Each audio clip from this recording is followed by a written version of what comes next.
one. I need to put my headphones on or I'll echo.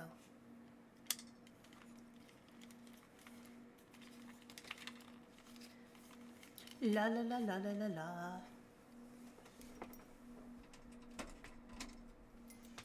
All right. Hang on a sec. Can you hear me okay? I can hear me. All right. Okay.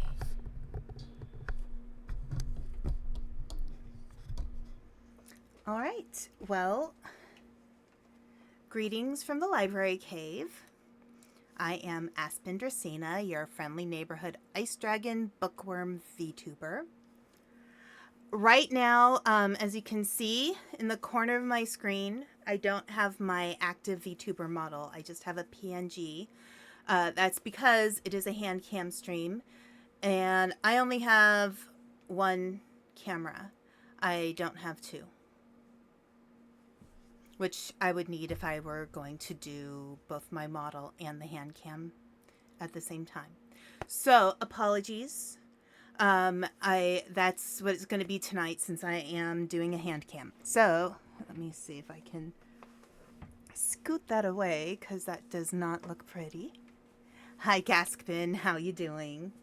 So I want to wait a little bit, maybe give time to people to show up if they want to watch the giveaway. I have a cowboy hat. I'm doing well, Gaskpin. Thank you very much. I hope you're doing well too. Merry Christmas Eve, everybody, by the way. I have a cowboy hat. It is from a Halloween costume. It's a little dusty. I could not find my Santa hat. Things happen. That's okay. Thank you. I had a, let's see. So I have a whole bunch of these little slips of paper. I have, I think, 7 of them because 7 people entered, which is fine. I didn't want it to be like something enormous where I had to use a computer to randomly choose a person because I would have to figure all that out and I didn't want to. I'm going to be honest. I didn't want to have to figure out with a random... I'm sure there's something uncomplicated I can do. But you see, the nice thing about paper and an actual hat is that I can put the papers in the hat and you can see me do it. I will fold the papers and put them in the hat. And you can see me as I put each one in the hat. So you will know that this is not rigged in any way. I try to be an honest dragon. As you can see, I am indeed wearing the Christmas sweater that I posted on Blue Sky. I am actually wearing it. It does actually have little legs at the bottom. It is a very weird sweater, but I love it. And I've had it for about 4 years. And it's the sweater that started, actually, I think it was 5 years. It's the sweater that started the whole ugly Christmas sweater thing. Though I have been told by many that it is not an ugly sweater at all. So, yeah, let's see. What is going on? What is going on here? Okay, there's a few people. So before we start, I thought I would just show you my book. Because I haven't really talked about my own novel a whole lot. I've talked about like my short stories on Patreon. I did the Halloween stream where I read 3 of my own short stories. But I haven't really talked about my own novel, and part of the reason I did that is I really wanted to focus on not just my own writing, but other people's writing too. I know a lot of really amazing authors who really deserve to have people read their stories because they're excellent authors. Some of them are better authors than I am, to be real. But I thought before I started the actual drawing from a hat, I will show you my book. So this is my novel, The Pizza Pyre. My pen name, Charlie Brennan.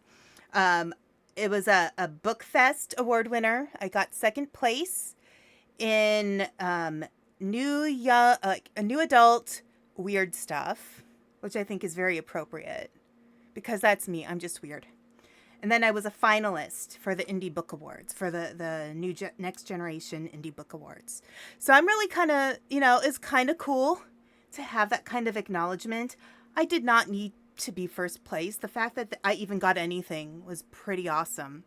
But yeah, this is my goofy book. I do have sorry, it's catching the light. I do have a sequel in the works. It is a long time in the works. I have to work on that. But yeah, that's the back cover. But yeah, I love the cover. The artist is doing other stuff. She might not be able to be back for the next book cover for the next Pizza Pyre. So I might have to find another artist for the next book. But I love it. I think it's great. So yeah, I just wanted to share that because sometimes I don't talk about what I'm good at. And sometimes, like, I focus so much on just wanting to make sure other people are supported, I forget to talk about my own stuff. So I've talked about it. Now we can move on. Okay, so, let's see. So the people who entered correctly, those are the people who responded to my post with a reply. If you gave the post a like, I apologize, that's not an entry. It really needed to be a response. I needed to hear, yes, I want it, or whatever. Just something. I'm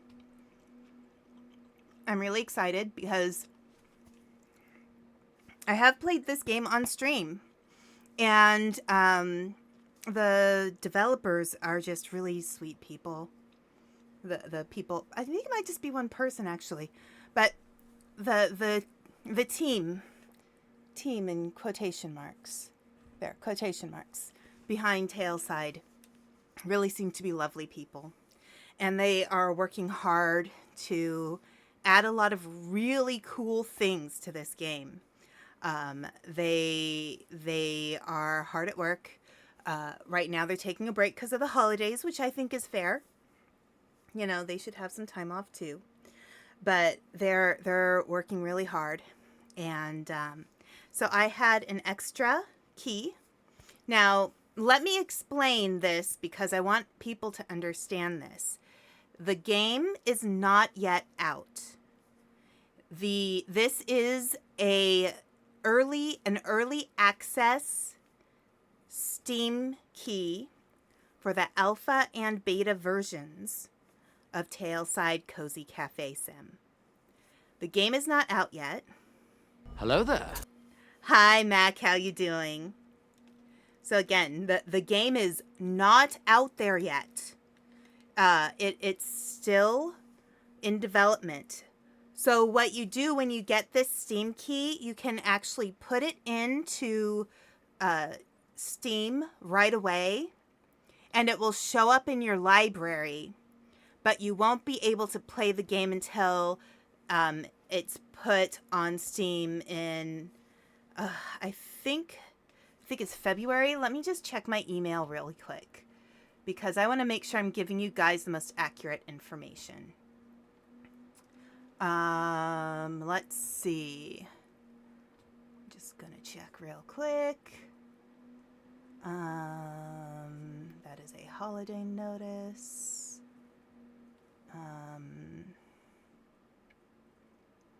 So yeah, the game is not currently playable since it is in development, but you can claim the key and put it in your library, so it'll be ready to play as soon as it's released.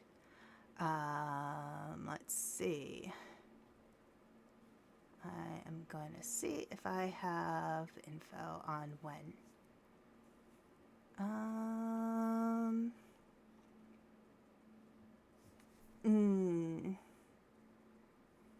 Yeah, I don't have a definite date, but it's going to be a couple months.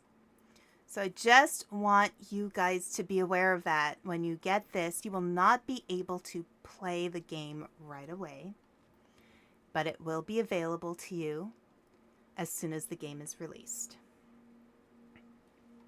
Oh, hey Panda, how's it going? So yeah, so what I'm going to do now is I'm going to take these pieces of paper. What I'm going to do is I will put out a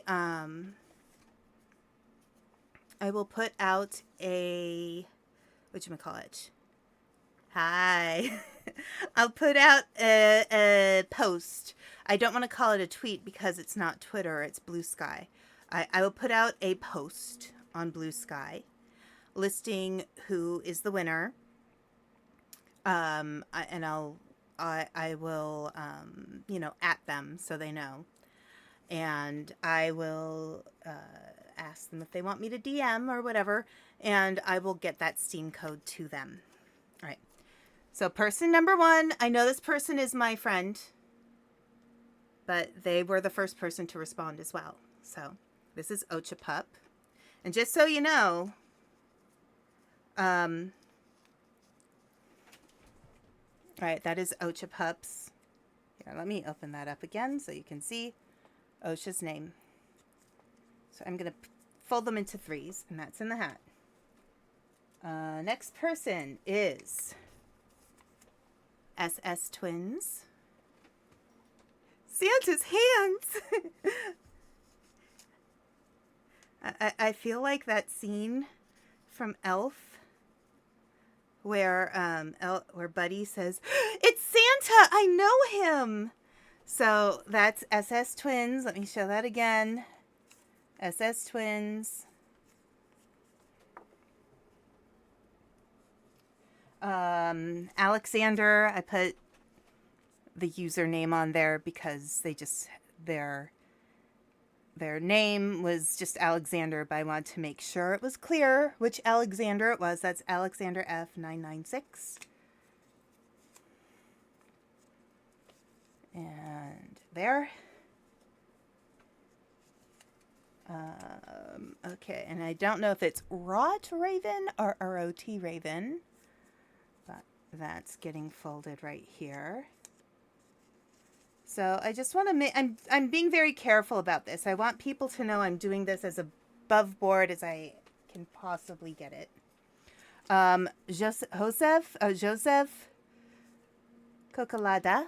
I hate mangling people's names, so if I have it wrong, I apologize. People mangle Dracaena all the time. People think it's Dracaena. It's Dracaena, but that's okay. You know, I try to respect people's names. The next one is Daijobu Inumaki.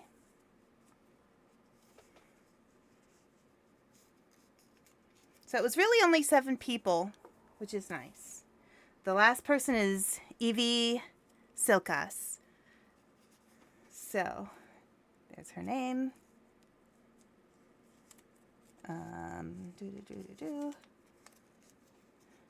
So I tried to fold them pretty much the same. So here we go. There's not that many in the hat, so it's a 1 in 7 chance somebody's gonna win it. I'm gonna move them around because, you know, I almost wore my normal blue gloves, but they don't match the outfit. The white gloves work better. Okay. All right, drum roll, please. I can't do a one-hand drum roll, but let's see. Okay. And the winner is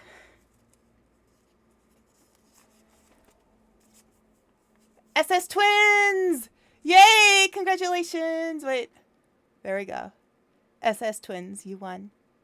I will be sending you the early access code to Tailside. Yay! Yay! Thank you so much for participating. Part of the reason I did that was, I didn't want to do a giveaway where it was like obvious, like, oh my gosh, you have to follow me on Twitch. I didn't want it to be that way. I just wanted it to be something nice I can do for other people. Yeah. Congrats to SS Twins. Here, let's do some. Here. Do. Yay. Okay. All right. So tonight, I am just going to be doing some crochet. I have a project that I started a while ago for Human Mother that I embarrassingly never finished. Embarrassingly. Okay, hang on.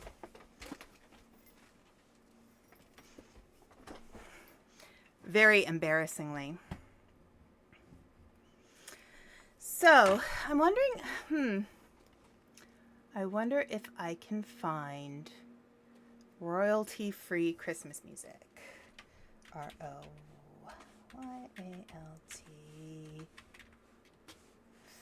free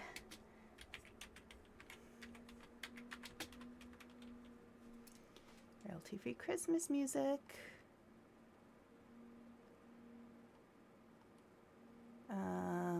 Okay. All right, let's play.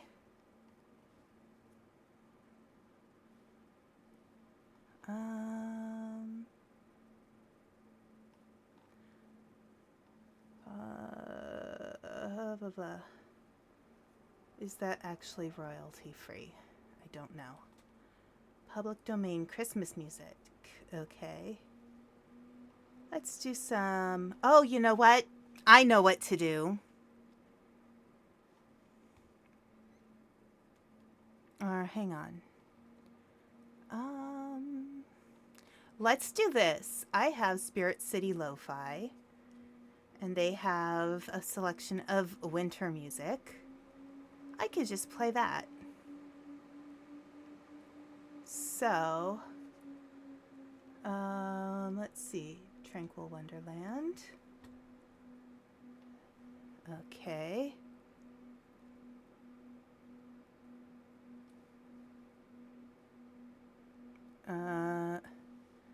There we go. I'm going to move this over here. And then I'm going to do this so you guys can hear it. And we can just hang out while I work on my crochet project for Human Mother. Because, yeah. So isn't this cute, my crochet hook? I don't know where I got this from, but it really is cute. So this is, I like Lion Brand yarn. It's pretty decent for yarn that's, you can find in regular stores. But yeah, this has been folded up for a little while, so you can see it's a little bit wrinkled, I guess you can say. But yeah. It's been a while since I worked on this. Maybe a few years. Don't tell anybody, okay?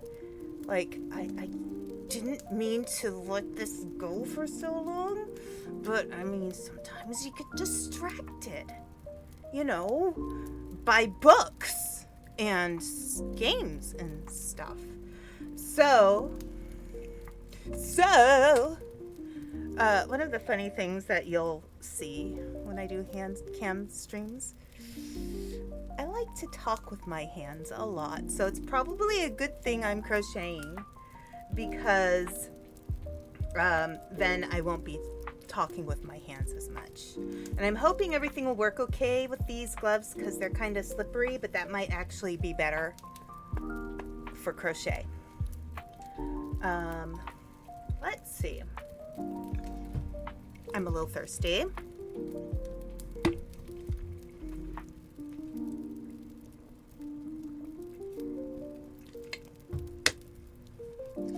have my gamer subs in here because I wanted gamer subs, I guess.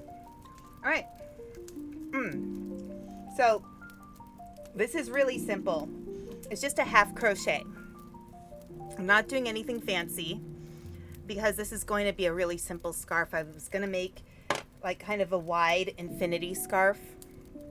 I think it'll be easier for human mother to wear because it won't fall off from around her neck as easily. And I like this because it's kind of a neutral, kind of foresty, almost like a dark sage with a little bit of brown in spots. So I thought it was really nice. So you can just hang out and talk. If there's anything you guys want to talk about, you can. If I have any friends who know me and would like to stop by and join a voice chat, I can do that too. It is all cool. Although it is hot in this room. And I'm wearing a sweater.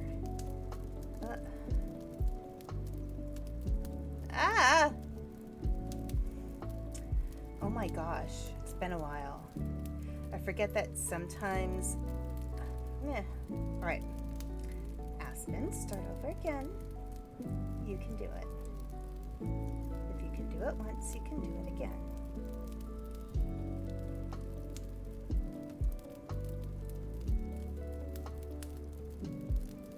Oh my god. What is going on? Okay. Alright. There we go. So I bought myself a little Christmas gift for the library.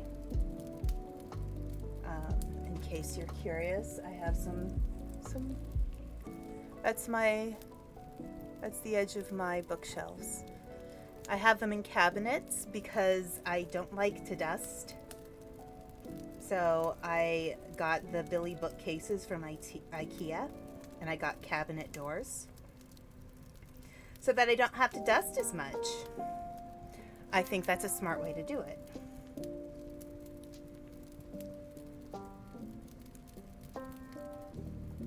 Alright, there we go. This is starting to... I'm going to get the rhythm. I'm going to chill with the rhythm here.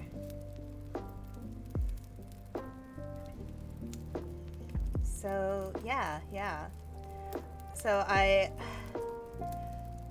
money's a little bit tight this year.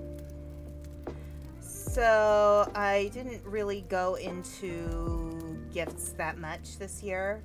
Mostly what I do when money's a little tight is I like to make things.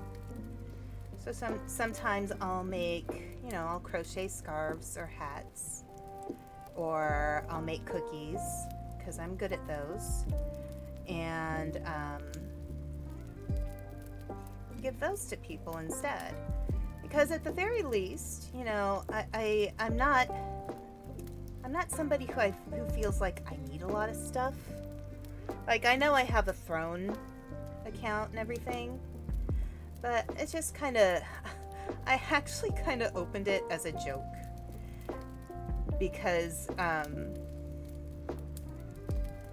it was going to be a joke Throne.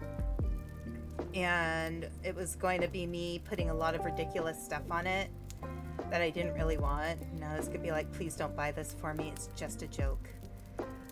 Like, a throne on Throne because, it's Throne. It's called Throne. So, but I do actually have stuff on there that I think is cool. But, like, I don't know. I don't really expect people to buy me stuff. It's not an expectation of mine at all. I care a little bit more that people are being responsible with their money, and if people want to buy gifts, think of your family first, think of your friends first. I am secondary, and I do mean that. Like, I really want people to think about honoring the people who they know in person who are really important in their lives. You know, you know, it's part of my lore video, but you know, I've lost a lot of people I've loved in my life from a pretty early age. And, you know, it makes holidays a little hard sometimes because, you know, I'll think of them and I'll miss them. But, you know, because I've been through that, I fully believe that one of the most important things to do, there's the hole, is really, you know, tell people you love them. If you love them, tell them. It's the most important thing you can do, I think. Because it's so easy to be angry, especially these days, and forget about the good things that we have. So, like, you know, whenever human mother calls me, it's given I love her to pieces, but oh boy, does she call me a lot on the phone. And like many of us, like, a lot of us just don't want to use the phone. I mean, most of my communication with people takes place on Discord or other social media sites. I only keep my phone for emergencies. But sometimes, you know, human mother, she calls me at work and she'll be like, oh, do you need something at the store? And I'll be like, Mom, I'm at work. I don't have time. I don't know what's in the refrigerator. I don't know. Just get what you think we might need. And she's usually like, okay.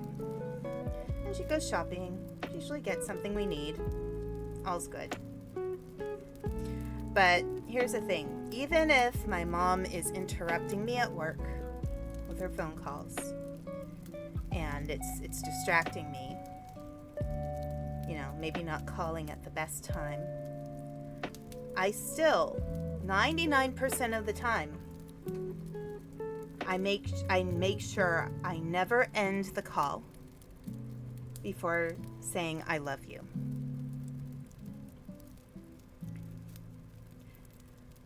I don't want anybody who I love to not know that I love them.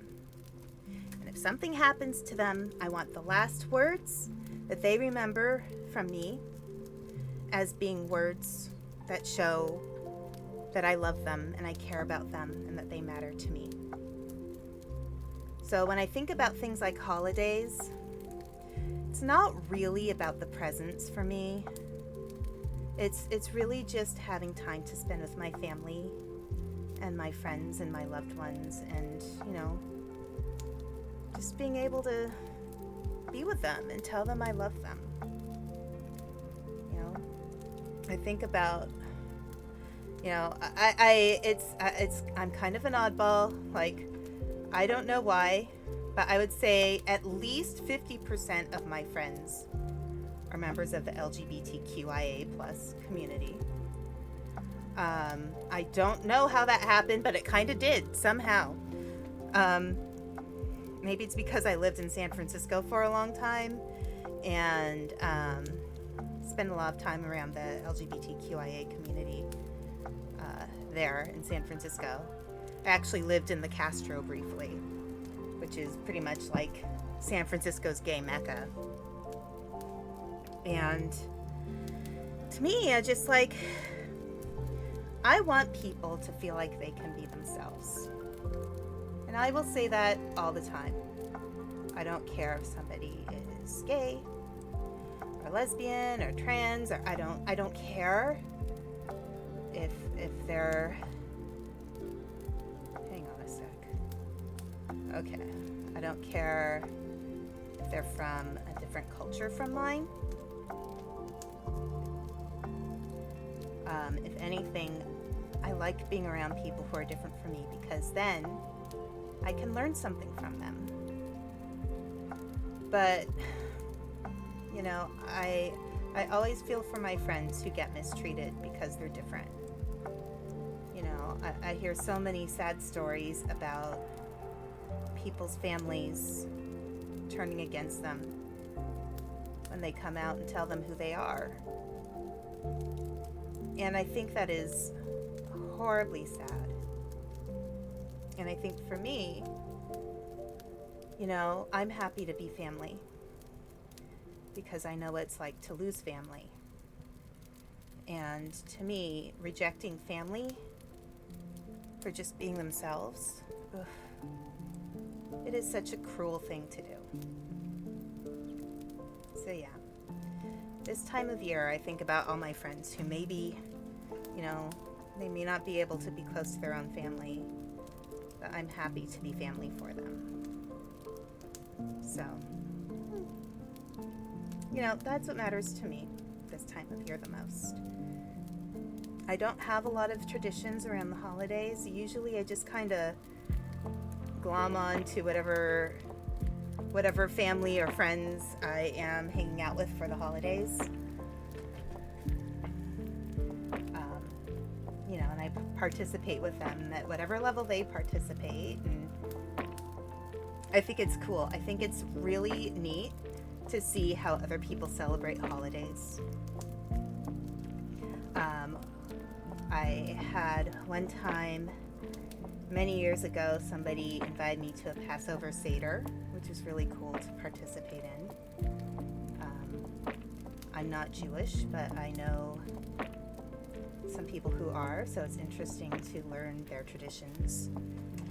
And I'm trying to think of other things I've done that are kind of interesting. I had a school program where we were studying Asian history, and the instructor invited somebody to do a Japanese tea ceremony for us. So that was really cool to participate in too. I'm trying to think of other cool kind of cultural ceremonies I've experienced in my life. I spent a lot of time around Buddhists, so I've been to a lot of Buddhist events. And, you know, I find it so interesting that, you know, we all get Christmas off in this country, in the U.S. And there are a lot of people here in this country who are not Christians, but a lot of people sure do celebrate Christmas.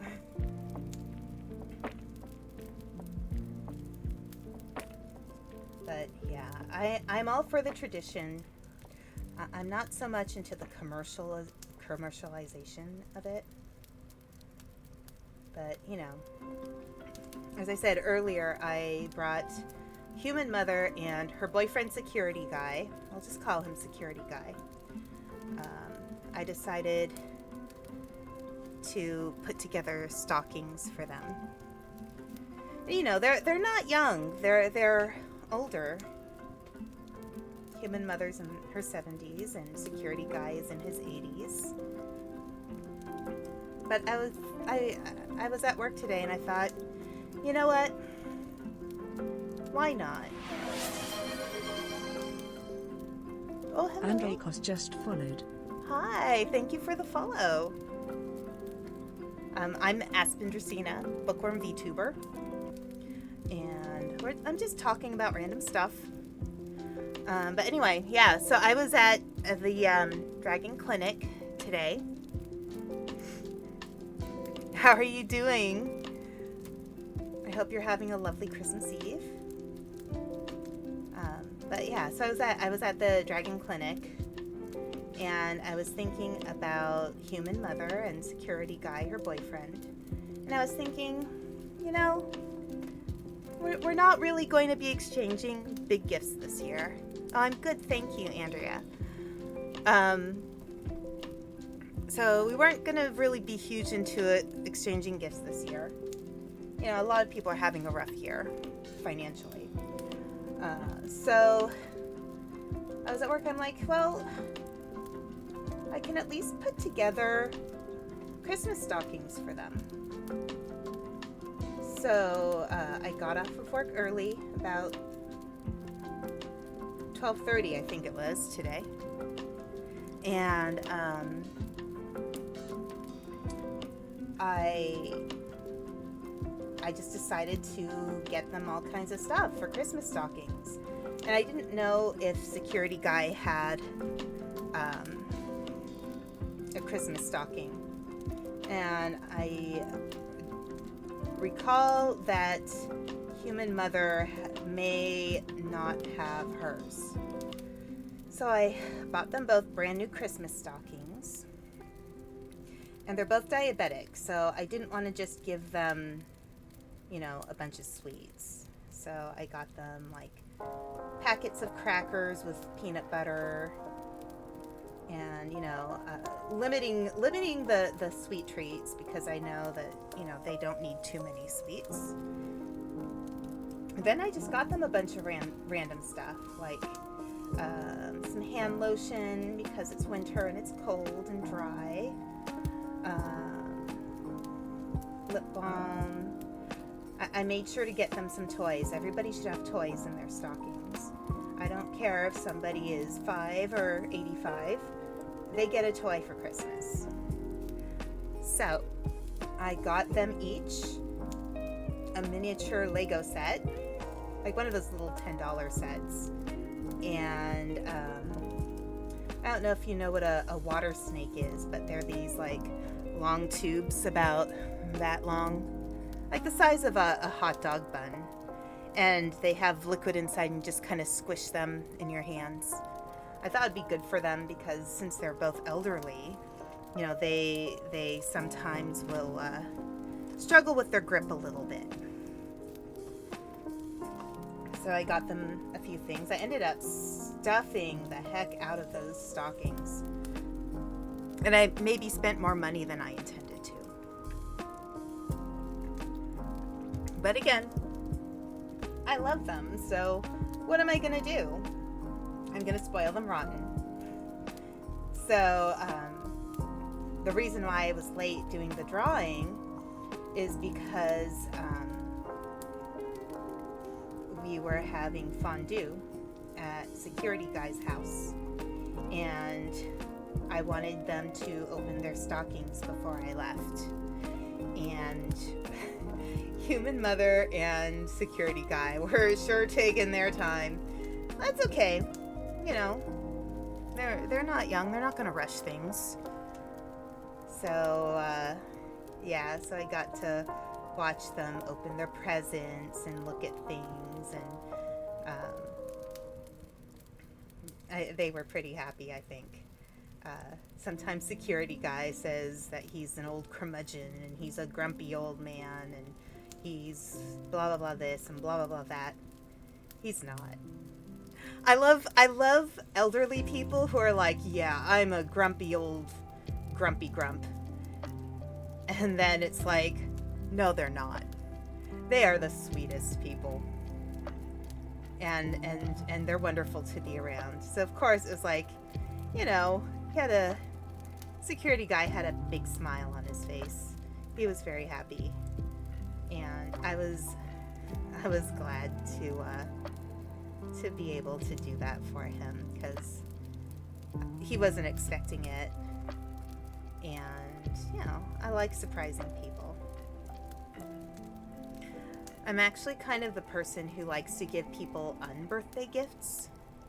So, you know, sometimes if I see something and it reminds me of somebody, I'll just buy it and I'll be like, you know, get it wrapped up, and it's like, hey, I have this gift for you. It's an unbirthday gift. It's a I love you gift.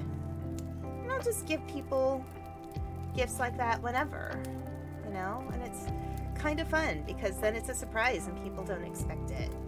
And I don't really expect much in return.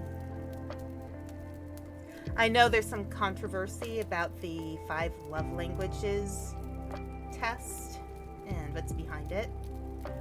But for me, I am a quality time, physical affection type of love language person. Like, I always get tied between those two. And then sometimes I think acts of service come after that for me. but I am very much big on hugs. And I love being hugged so much. It just feels good to me because it's, you know, it's a reminder that that person is right there with me, and they are close enough that I can touch them. And I feel like that's really important. And quality time too. I mean, when you're someone like me who's experienced a lot of grief, you want to make the most of the time you have with the people you love. So, you know,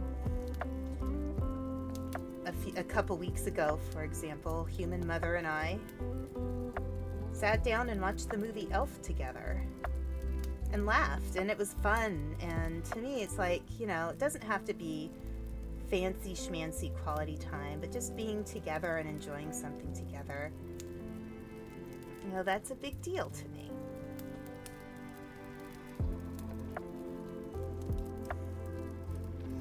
So yeah.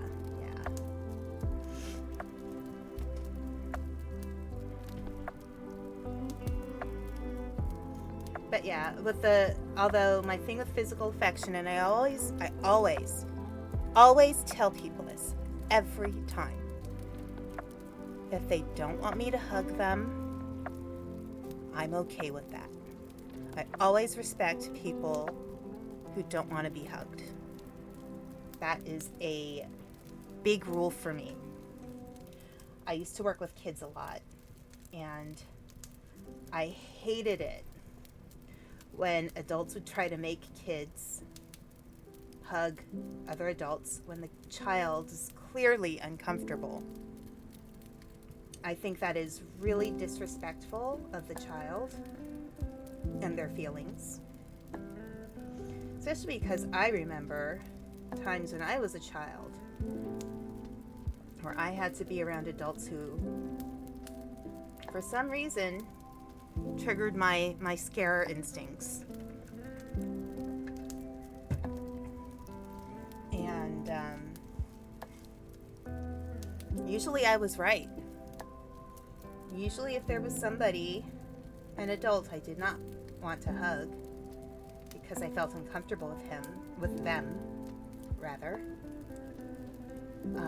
I was usually right in not wanting to be hugged by them.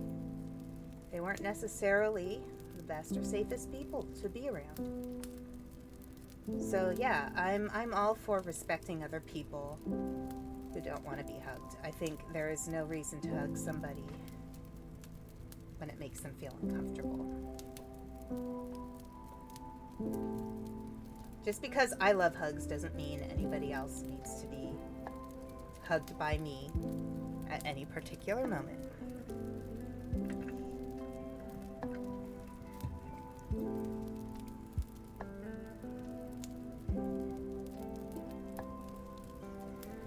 And you know, sometimes I don't want to be hugged.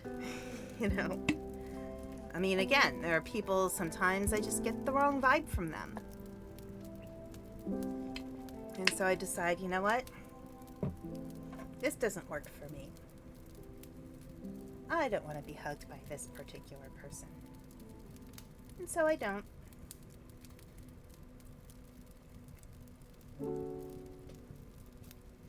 And you know, there's a lot of, most of the time when people don't want to be hugged, actually I would say all the time somebody doesn't want to be hugged, it's usually for a legitimate reason. You know, maybe they have sensory stuff. Maybe they have some past trauma. You know, you don't know.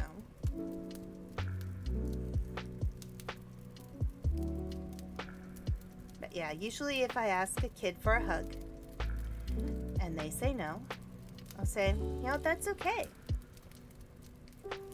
Would you like a handshake or a high five or a wave?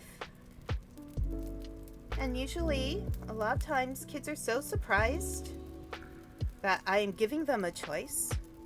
They will choose one of them. Or sometimes they'll come back later after saying no to a hug from me, and they'll give me a hug because they want to. And it's like, cool.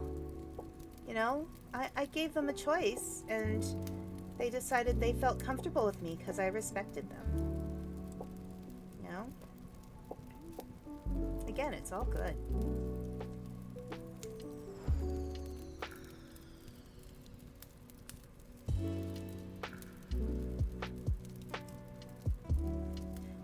So yeah, I'm not sure if I'm going to be able to finish this tonight. We'll see. I'm pretty certain I have plenty enough yarn for this scarf. So what I want to do is I want to make it an infinity scarf and make it long enough so for Human Mother to wrap around her neck twice. I think that will really be good for her. We live in a really, really cold climate. Right now it is 16 degrees Fahrenheit where I live. According to my computer anyway. It was in, I think the lowest I saw recently was minus 6 degrees Fahrenheit. And that was a couple nights ago. So as you can imagine, it gets really cold here. And it stays that way for half the year. And you know, I'm an ice dragon. Snow is pretty when it's new. It's not so pretty when it's all dirty and gross. But when it's new, it's so nice. Like Human Mother's boyfriend, security guy, dropped me off at the house at the library cave. And when I stepped outside of his car and stepped into the snow, it was that light, powdery snow.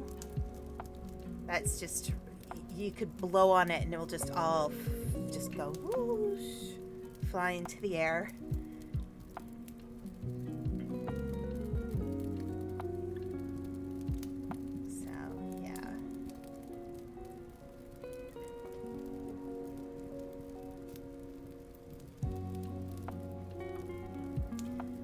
Haven't gone back and checked to see what was going on with Okami. I think what I'm going to do is I'm going to see if I can watch see if there's a YouTube video that shows how to do the cherry bomb for the quest in Okami. So I can figure out what the heck I'm doing wrong. Because I think just reading words is not going to be enough.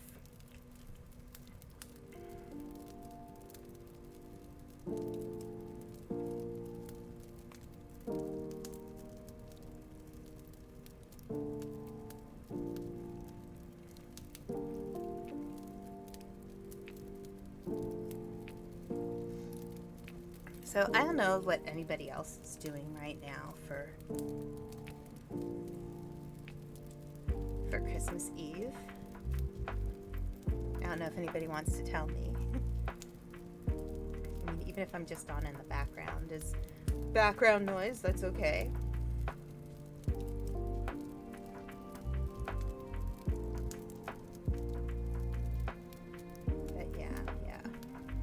If you want to share anything you're doing, you're welcome to tell me. Like, let me know. I think it'd be cool to hear what everybody else's traditions are, if they have any, that they'd like to talk about.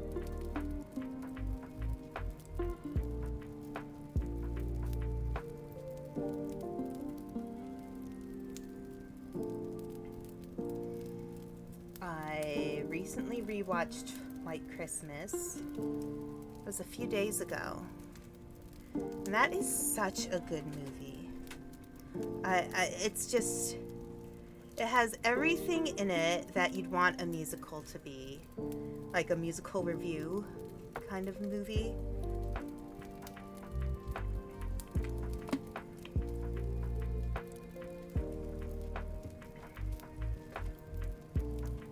I kind of miss older movies like that. I mean, you kind of got a little touch of that in movies like La La Land. Try to think in terms of thinking like about more recent movies with that kind of feel, the focus on dance and music, and somewhat kind of a wholesome feel to it in a way too. I mean, you think about the way how movies have evolved. You don't like old movies, especially once they went from having no sound to sound. I think in some ways that's even more important than movies going from being black and white to color. And I think it really dictated a lot about what kind of movies were made after movies started to have sound. Because I think that's why a lot of older movies tend to have music and singing and dancing. And if you watch a lot of those older movies too, the way how they were acted is more similar to the way how actors perform on stage.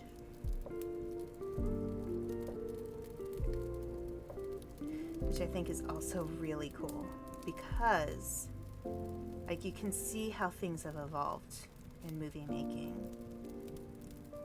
But at the same time, like, it is so rare you get a movie that's a musical these days that isn't a kids movie. Or isn't marketed as a kids movie, rather, like, your typical Disney princess movie, for example. Not that there's anything wrong with that. I like me a Disney movie sometimes. But, for something like Wicked to be a strange thing and stand out, because people don't make musical movies all that much anymore. It's just a little sad.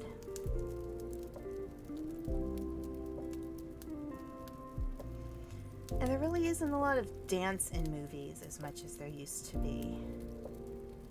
And that makes it even more sad too.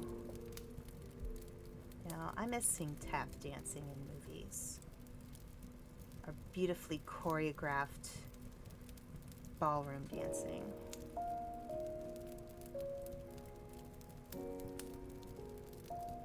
Maybe with this ad break that's coming up, I will go get my ballroom dance shoes so I can show you them. Because ballroom dance shoes are very interesting. And so yes, I did take ballroom dancing. I took it for a year. So I don't know anything super fancy. Like, I know basic steps.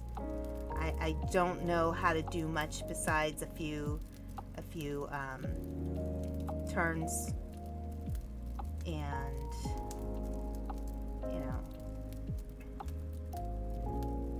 how to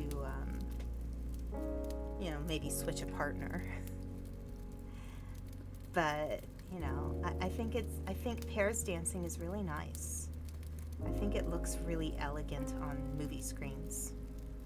And I think it should be normalized. We should feel good dancing and not feel like it has to be inherently only for parties, I think we should be able to feel good in our bodies by dancing.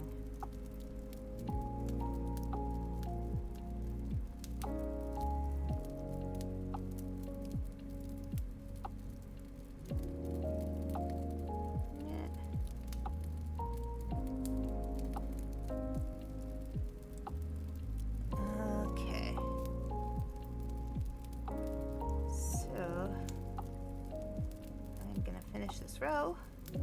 I think the ads are about to start. I'm gonna write a little note in here.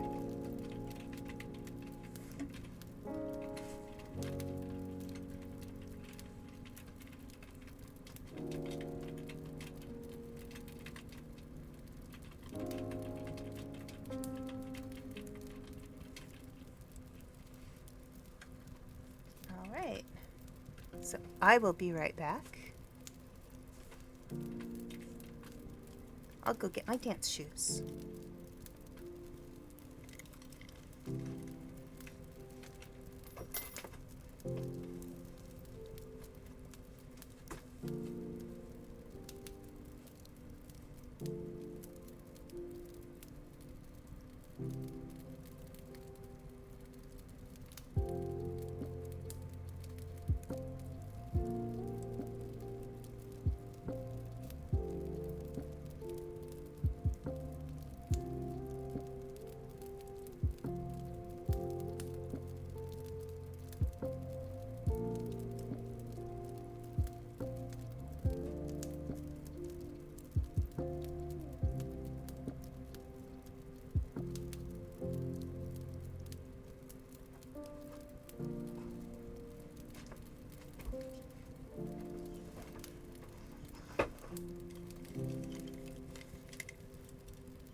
Okay, I think the ad break is almost over. Yay! Okay. So, I am going to show you my ballroom dance shoes. Hang on a second, that did not work. Alright. So, I want to show you why ballroom dance shoes are interesting. So, these are my ballroom dancing shoes. What's the name of the company? I think it's Danca, D-A-N-C-A. Now, I often tell people if they want comfortable high heels to wear, get ballroom dancing shoes. They are not necessarily specifically more expensive than other heeled shoes. They are very pretty. They can make very pretty ones or very simple ones. These are pretty simple. You know, they're black with a little shiny sheen to them. You can wear them with a lot of things. The reason why I recommend them, I want you to look here for a moment. This over here, it has some stretch to it. So it's designed so it has some space for your feet to move if they need to. So it's pretty secure, but it's not super binding. This one has a strap around the ankle. I like that. Makes me feel like my shoes aren't going to fall off while I'm dancing. Heels. When you get ballroom dancing shoes, it's pretty unusual for them to be much taller than this. So this is like a 2-inch heel, which is still fairly decent height for a heel, but it's walkable. You can move around on it. It's not going to hurt that much to walk around in a pair of heels that are 2 inches compared to 3 or 4 or I don't know. Heels don't need to be super high to look good. I think these are actually really pretty. And again, simple too. You can wear it with a lot of things. So one of the things to know, I'm going to turn this over. The bottom of dance shoes are usually like suede.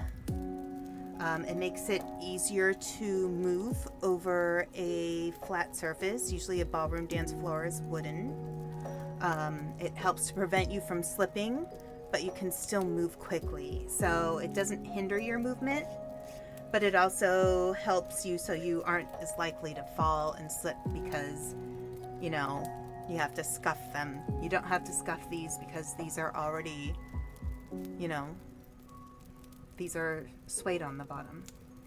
Now, if you look at the size here, size is medium, 10.5. M, 10.5, L. So that's American sizes. Wait. Ballroom dancing shoes, you do have to try on because sometimes they will be a full size. You have to go a size up. That's just how it is. I don't know why. But you want to try them on first. So part of the reason why I recommend wearing ballroom dancing shoes instead of getting regular high heels is the heels are very sturdy. They're very strong. They're not going to break. Like, this is so heavily built into the shoe. That heel is not going to break. There's nowhere it can break. It's impossible. If the shoe's going to break, it's probably going to snap in the middle. And even that, like, it's so secure. There's no movement at all. Your shoe is secure. The most movement is up in the toes where you need it. And they're super comfortable. These are probably, in terms of heels, ballroom dance shoes are like the tennis shoes of the heel world. They're designed so you have to wear them while you're moving. A lot. So they are actually surprisingly comfortable. So just so you know, if you ever have to buy heels and you're not somebody who usually wears heels, you can get a decent ballroom dancing shoes. I think these were about $40. Like they weren't ridiculously expensive compared to other heels. And they're strong, they're sturdy, they'll last a long time. And it's like they're like wearing, you know, an athletic shoe, essentially. Now, given it is a heel, so if you do wear it for a long time, you know, the pads of your feet are gonna hurt after a while. It's just not gonna be anywhere near as bad as a regular heel. So yeah, my tip, if you're gonna wear heels, buy ballroom dancing shoes. And usually they start as low as 1-inch heels, so like kitten heel, but they usually don't go much higher than 2.5 inches.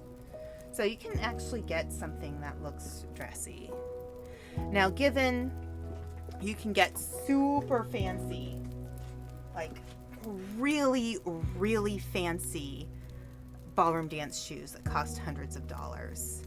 Usually it's the, you know, professional dancers who buy those. But if you're somebody who's going to spend a couple $100 on fancy designer shoe, you can also get a ballroom dance shoe that has Swarovski studded crystals on them.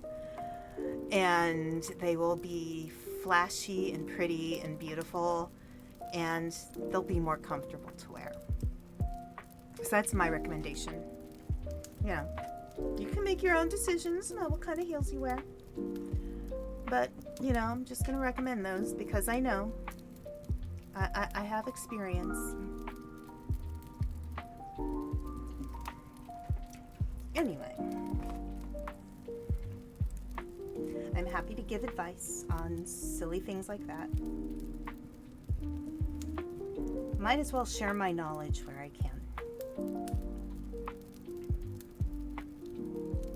I think one of the fun things about being a writer is that you learn some really weird stuff when you're a writer. Like you start to just develop this weird encyclopedic brain of random knowledge because you have to look things up sometimes when you want to write something accurately. So, for example, I was writing something where I was trying to describe what damask wallpaper looks like.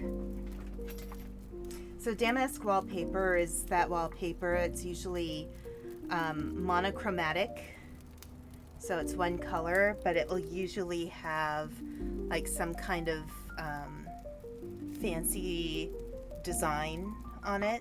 Sometimes the design will actually be kind of flocked, like velvety, but usually it's one color. Sometimes it'll be two colored, but usually if it's two colored, it's the background color and then black on top of it. But I really wanted to describe it correctly. And I think I ended up spending a couple of hours just looking up damask wallpaper, how much it cost, what it looks like, different designs from different time periods of damask wallpaper. Like, it's a little crazy. But it was interesting because there's a lot of art that goes into home design and the choices we make to make our houses feel a certain way. After that, I also had to describe a like an entryway staircase, like the kind of staircase you'd see in a mansion where it's, a big room out when you exit from the foyer where the front door is, and then you'll have two like staircases going up the side and then a little landing at the top. I think I spent 3 hours on that, just researching staircases.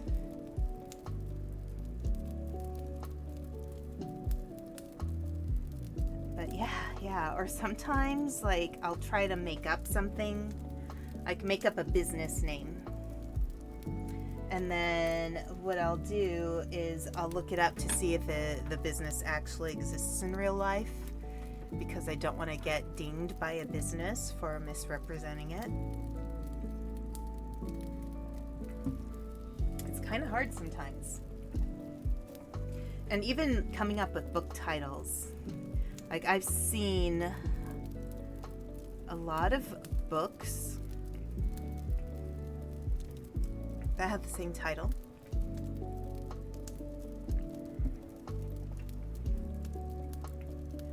It's it's interesting when you think about it, because if you have a book that's titled the same thing as another book and you're trying to sell it, if the person remembers the title but not your name, they might buy another author's book. So it's good to think of titles that are different and that, stick out. And I think that's part of why we're seeing more of a trend toward books that have longer titles. A something of something and something, or even more so in manga and light novels. They'll have a title that's a full sentence. I think they do that for a reason. They're trying to, you know, make their title memorable and stick out. I don't think it's a bad practice, but sometimes it gets a little ridiculous. Some titles are just too long, and it definitely makes it harder for the cover designer to figure out how to make the cover look good when you have an entire sentence for a title, and it might cover up all the cover art, which is probably why we also see trends where more covers are just the title with fancy fonts and decorative motifs around the title instead of actual cover art or cover photos.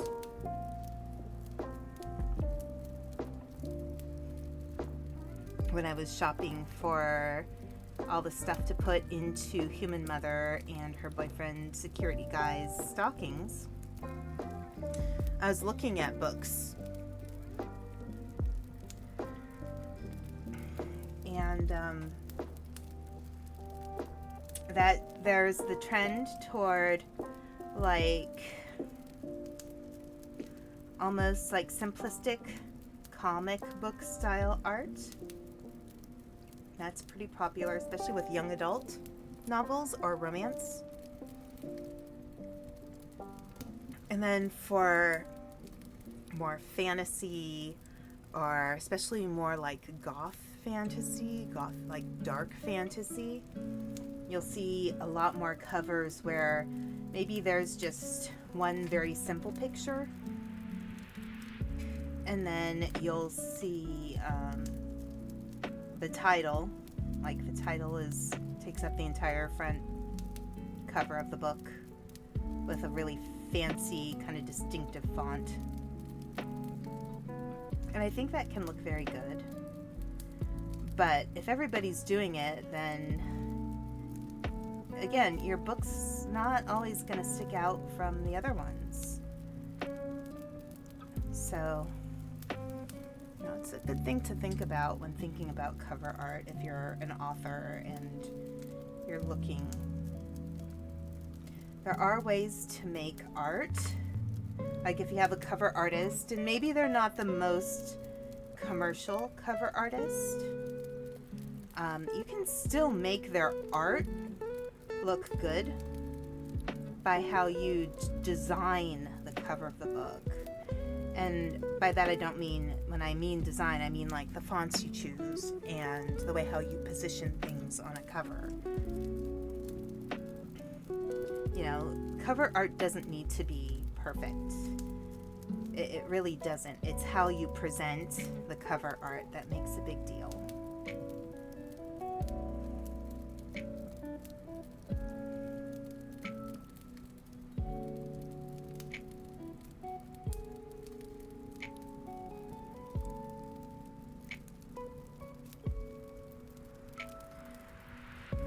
So one of the things I do for Balance of 7 is I tend to be the one who does more of the searching for cover artists for books.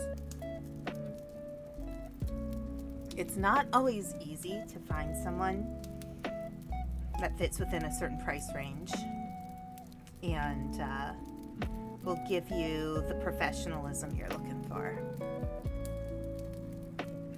Oh, that's great, Panda. So Panda just said, I'm home, robed up, everything is put away, and watching It's a Wonderful Life. I love that movie so much. I mean, that is a top tier holiday movie.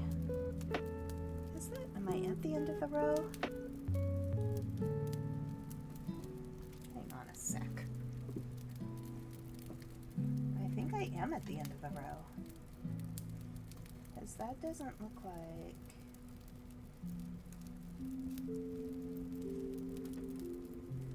me getting a little lost here with my crocheting. Well, it kind of does look like here. I think it's... Yeah, that is the end of the row. Okay. But yeah, It's a Wonderful Life has become such a classic, and it's amazing to think about it because it was not popular when it came out. Okay, Panda said, I couldn't watch it for about 2 years because I was George Bailey in a live radio theater production of the movie about 10 years ago. Yeah. I think that's one of the things too, when you revisit a classic, it's hard to live up to the actors who did the performance before. Like, I don't care what anybody says, but Jimmy Stewart was amazing. I think he's one of my favorite actors from, that era of, going from black and white to color, which would have been like 1940s into the 50s, I think. I can't remember when It's a Wonderful Life came out. Let me look that up.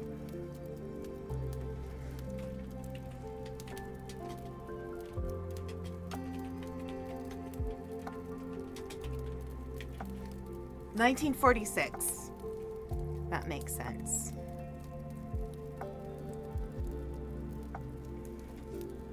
Yeah, 1947. Okay. Yeah. But I think Jimmy Stewart was just such a... Yeah, he was so good at playing very earnest characters. Like, if you've never seen it, definitely watch Mr. Smith Goes to Washington. That's a really good movie. But yeah, I think part of the reason why It's a Wonderful Life didn't do well when it first came out is because I think that was around wartime. That was around World War II. And the reality is, It's a Wonderful Life covered some pretty... It was a little dark in places. And at that point, war had, taken its toll on people, and they didn't want something so dark. They wanted a more lighthearted movie to watch. So it was a bit of a box office failure. But especially once people started being able to watch films on, like, back in the old VHS days, VHS and Betamax, that whole thing. Well, before there was the whole competition between HD, DVD, and Blu-rays. Before there were DVDs and Laserdiscs, there was VHS and Betamax. And many people do say Betamax was actually better quality, but VHS won the war. So when people talk about watching things on VHS, there was another way people could watch it. But yeah. But anyway, back when people were able to, when they started like running reruns of old films on TV, and when people started to be able to rent movies to watch on VHS, the movie got really popular, and it became a very popular holiday film well after it was made. And I think the thing I love about it the most is it really does focus on some of the things I was talking about near the beginning of the stream, is that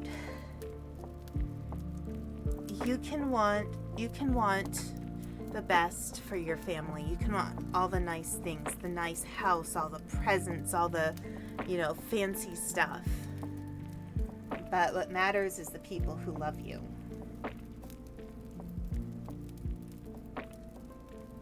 And spending time with the people who love you.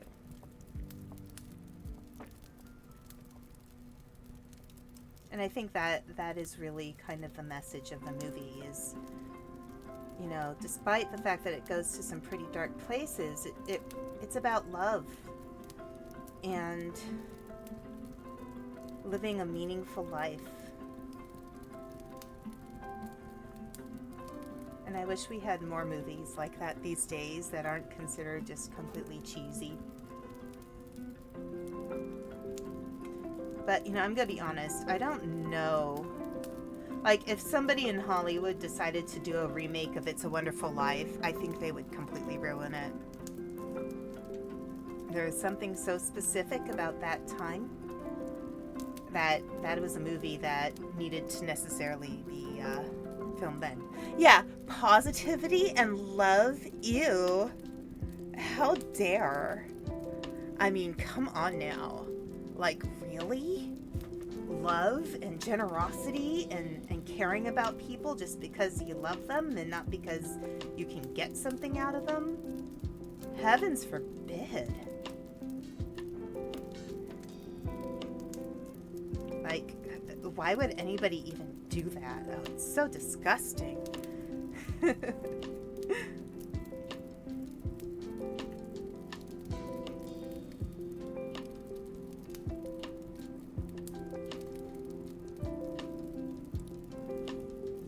But yeah, so my favorite holiday movies.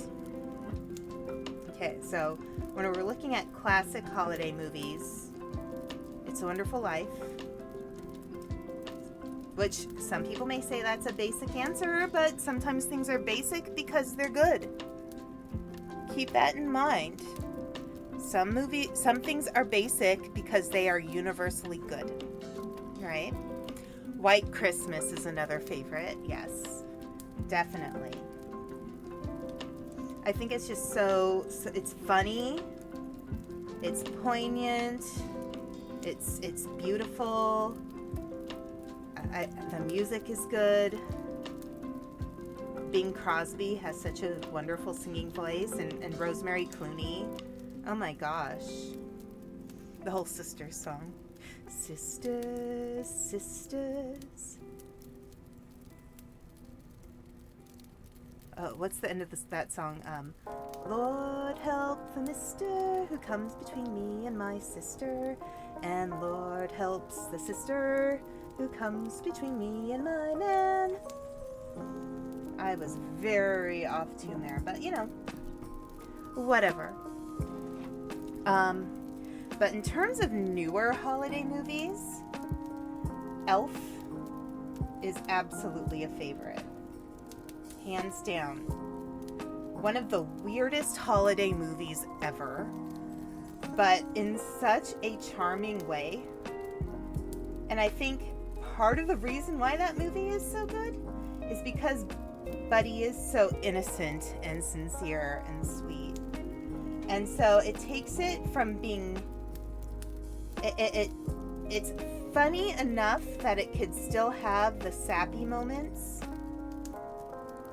but it's not completely cheeseball because it is so silly. Like the scene when he is running around New York City and completely confused and deer in the headlights about everything, and he passes by the subway entrance and finds gum on the subway entrance fence and chews all the gum. It's so gross, but it's hilarious. What other holiday movies do I like? There's so many that are just Hallmark movies, and I'm like, what I'll do is, when they start putting all the holiday movies on Netflix, sometimes what I'll do is I'll pull out my laptop and put one of those on and fall asleep to it, because they're pretty mild movies. They're not meant to offend in any way. They're just kind of, you know, generic feel-good stuff. But there was one recently that I watched on Netflix that I actually really liked in terms of what they did with it. And that movie was Holiday at the Biltmore.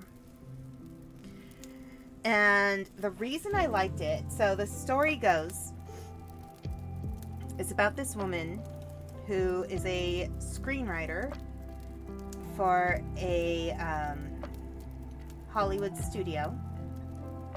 And she wants to do a remake of a classic movie called His Merry Wife. It's a holiday movie. But she wants to change the ending to make it more modern, which would also kind of give it kind of an unhappy ending. And the owner of the studio is like, no, we're going to send you to the hotel where the movie was filmed. And I want you to see what it was like there, so that you can understand the tone of the movie and maybe figure out a better ending than the one you're planning to do. So the woman gets sent to this hotel, the Biltmore, where His Merry Wife was filmed. And there is it's a time travel story. So there's one of those hourglasses with the sand. And what ends up happening is she turns it over and she ends up back in time at the Biltmore when they were originally filming His Merry Wife. And the reason I don't think people should dismiss this movie is because if you're familiar with how movies were filmed, like the style of filming, like old black and white movies, this movie very creatively but very subtly, like you wouldn't notice this unless you are really familiar with black and white movies and were looking for it. But when she goes back in time and ends up at the Biltmore when they're filming His Merry Wife, they use some of the old, for lack of a better term, framing conventions that they used to use in old movies.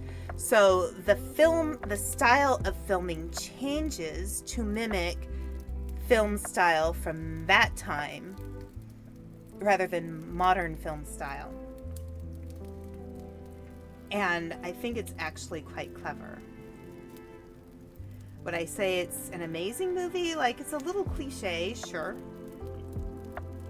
But there were some very clever things that they did with that movie. And I don't think people, if you want an unusual or unexpected movie, Christmas movie to watch, I recommend that. It's on Netflix.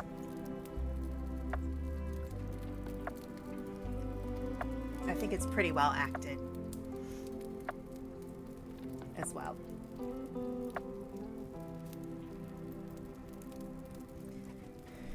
So let's see, other modern, it's hard to say with a lot of more modern holiday movies, because again, a lot of those movies are really designed more for children.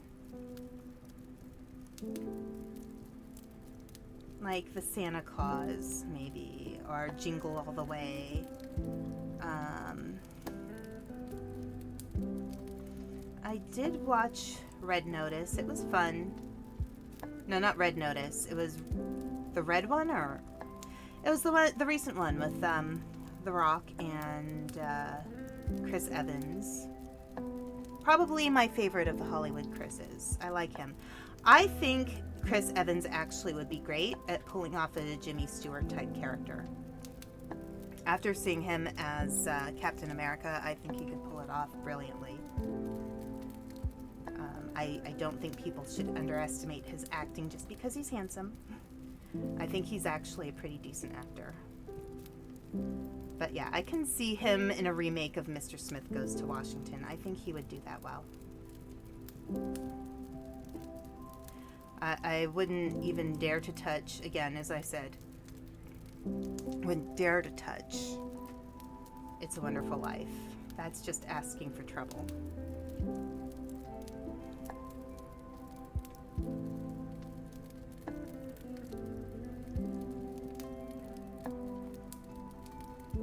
But yeah, that one was interesting. It was funny and interesting. I don't have any strong feelings one way or another with that one. I mean, it was fun for what it was. It was nice to see a holiday movie that wasn't so kid-oriented. I know I'm skirting around one movie.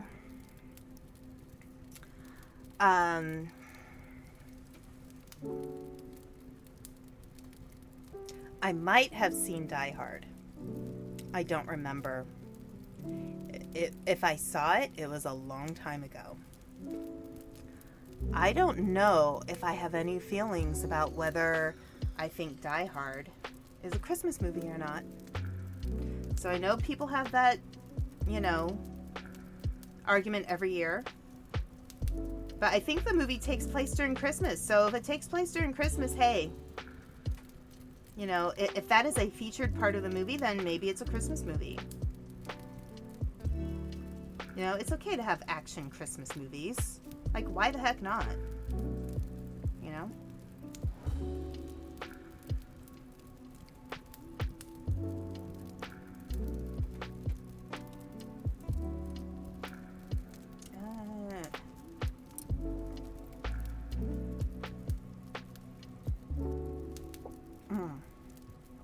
So Panda just said, I gotta say, I like watching It's a Wonderful Life on NBC. Their timing for commercial breaks is good. You know what? I do appreciate that. I appreciate it when a network appreciates a movie enough to time their ad breaks respectfully of the film. Good for them. Like, that's great. Let's preserve our art as much as we can in between ad breaks,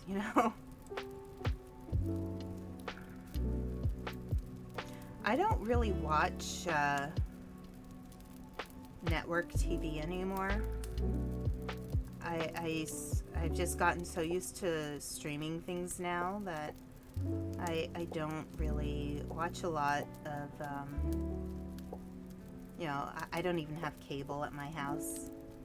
I just have like Netflix or I watch things on YouTube or on Twitch. Some of these movie channels schedule their commercial breaks with an audible clunk. You might as well schedule them mid-sentence. Yeah. I agree. Like, respect the film and respect the audience enough to maybe time things a little better. Movies are usually not designed thinking about ad breaks unless they are made for TV movies. A TV show is different. They know that they have to take ad breaks because they're usually designed because they know they'll be interrupted. So they know they'll have to adhere to a 5-act structure and make sure those are timed in such a way that the commercials can come on. But a movie, like a Hollywood movie, it's not going to be designed for that. At least, not necessarily.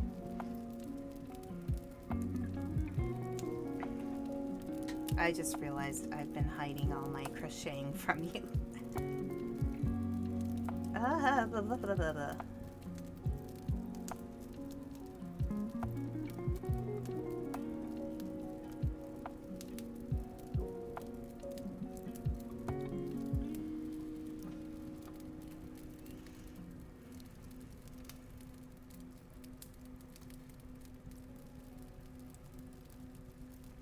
I was joking with one of my co-workers at work today because he forgot to get a present for his father, and we were both leaving work almost at the same time, and we were both going to the same store. And so I looked at him, I said, you know, when I see you there, when I see you at the store, I'm going to point at you.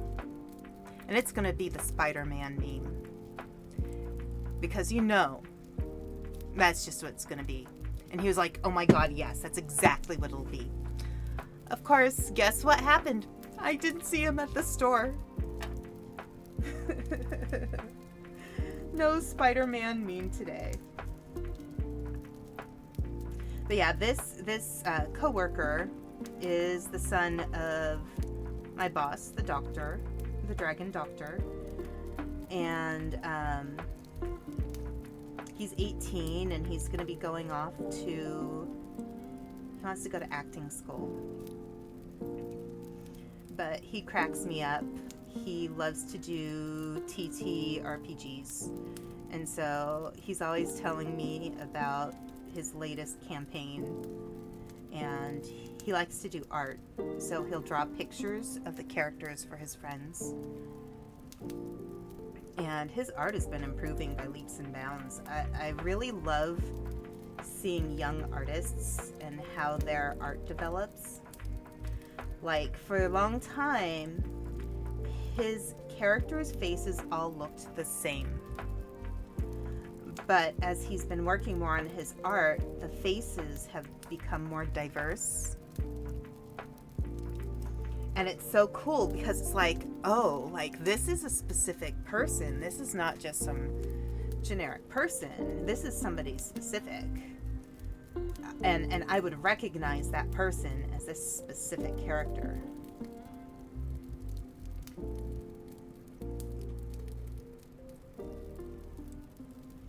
But yeah, I love when people are finding their style and learning what works for them. I think it's really impressive.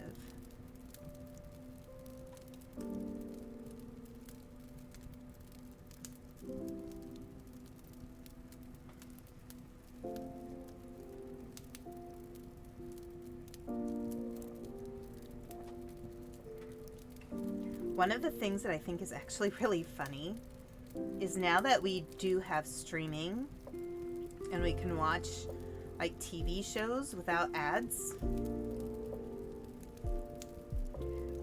how you'll watch old shows from before we had streaming services and it'll get to the ad break and you'll have that like little blackout moment and then you'll see the next part without the ads in between. I always find that really funny. Because the way we consume film and like TV series and movies has changed a lot with the advent of streaming. I mean, even when you look at how fast movies leave the movie theater, a lot of times it's just like, I don't know, a month maybe? And then it's already on streaming. It's like, I didn't have a chance to see that movie, and now it's on streaming, and it's on a streaming service I don't subscribe to. So that kind of sucks. And I am not going to subscribe to every streaming service. That's just silly.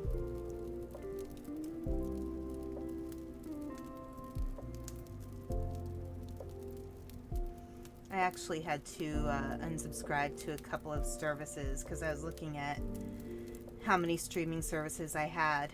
So I was like, okay, I need to narrow this down because I am not spending $50, $60 on streaming services a month. That's just gotten ridiculous.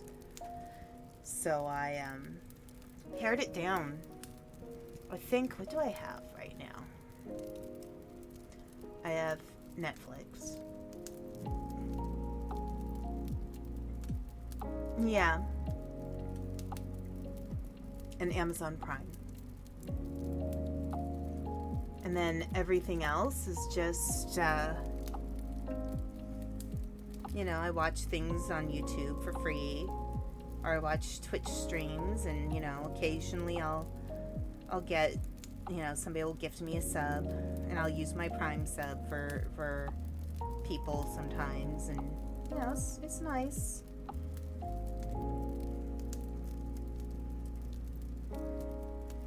But yeah, I think it's, like, on the one hand, I like that things, like, I don't like monopolies on these things because it kind of forces competition, which forces companies to work harder to create a better service or product. And I think that's really a good thing. But yeah, I am not going to spend loads of money on streaming services. That's just silly.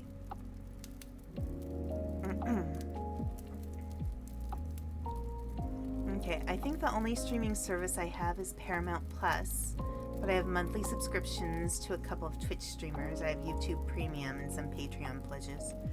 Yeah, that makes sense.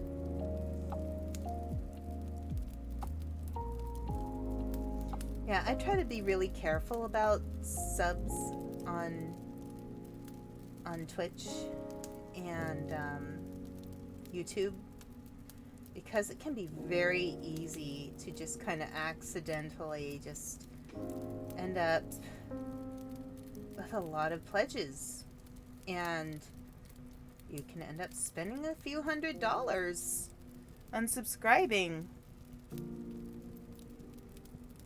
And,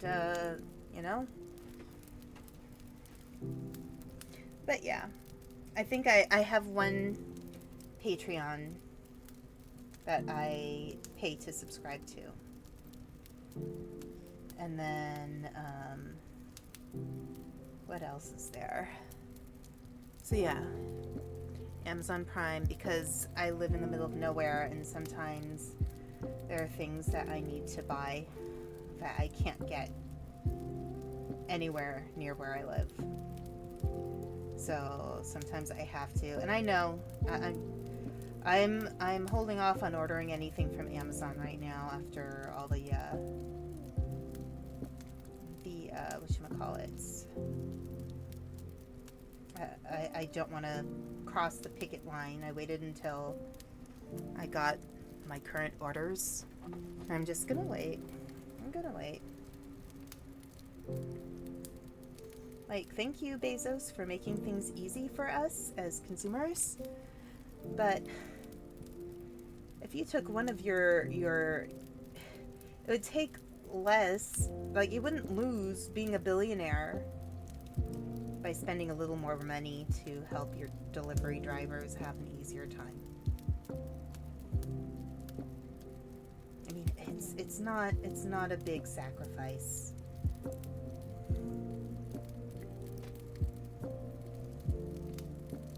When you are literally a billionaire,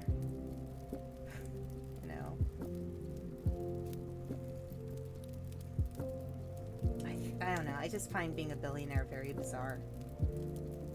Like, why do you need to have so much income that you can buy and run your own country with it? Like, you really don't. That's a lot of responsibility. I'd like to think I'd be bored with being a billionaire. What do you get for the one that has everything? Right. I think that's why a lot of people who have too much money end up doing some really creepy, sneaky, horrible things to people who are, desperate. People stop having meetings because money is more important than everything else. And it's like, no. I mean, to me, sure, it'd be nice to have a lot of money. But the way I'm thinking about it is, okay, let's say I win the lottery tomorrow. What would I do with that money? Instead of renting a library cave, I'd buy one of my own. Not a mansion, just a house. And I'd probably get a car, a reasonable car. I don't need a fancy car. Just a reasonable one for where I live. Considering I live in icy terrain, I know a lot of people are like, you could get a RAV4, you could get a Subaru. Those are reasonable cars for the area I live in. But after that, I'm like, maybe I can take some trips here or there, but mostly I would just like invest my money and be like, okay, well, let's invest the money. If it's enough, I can live on the income from the investments.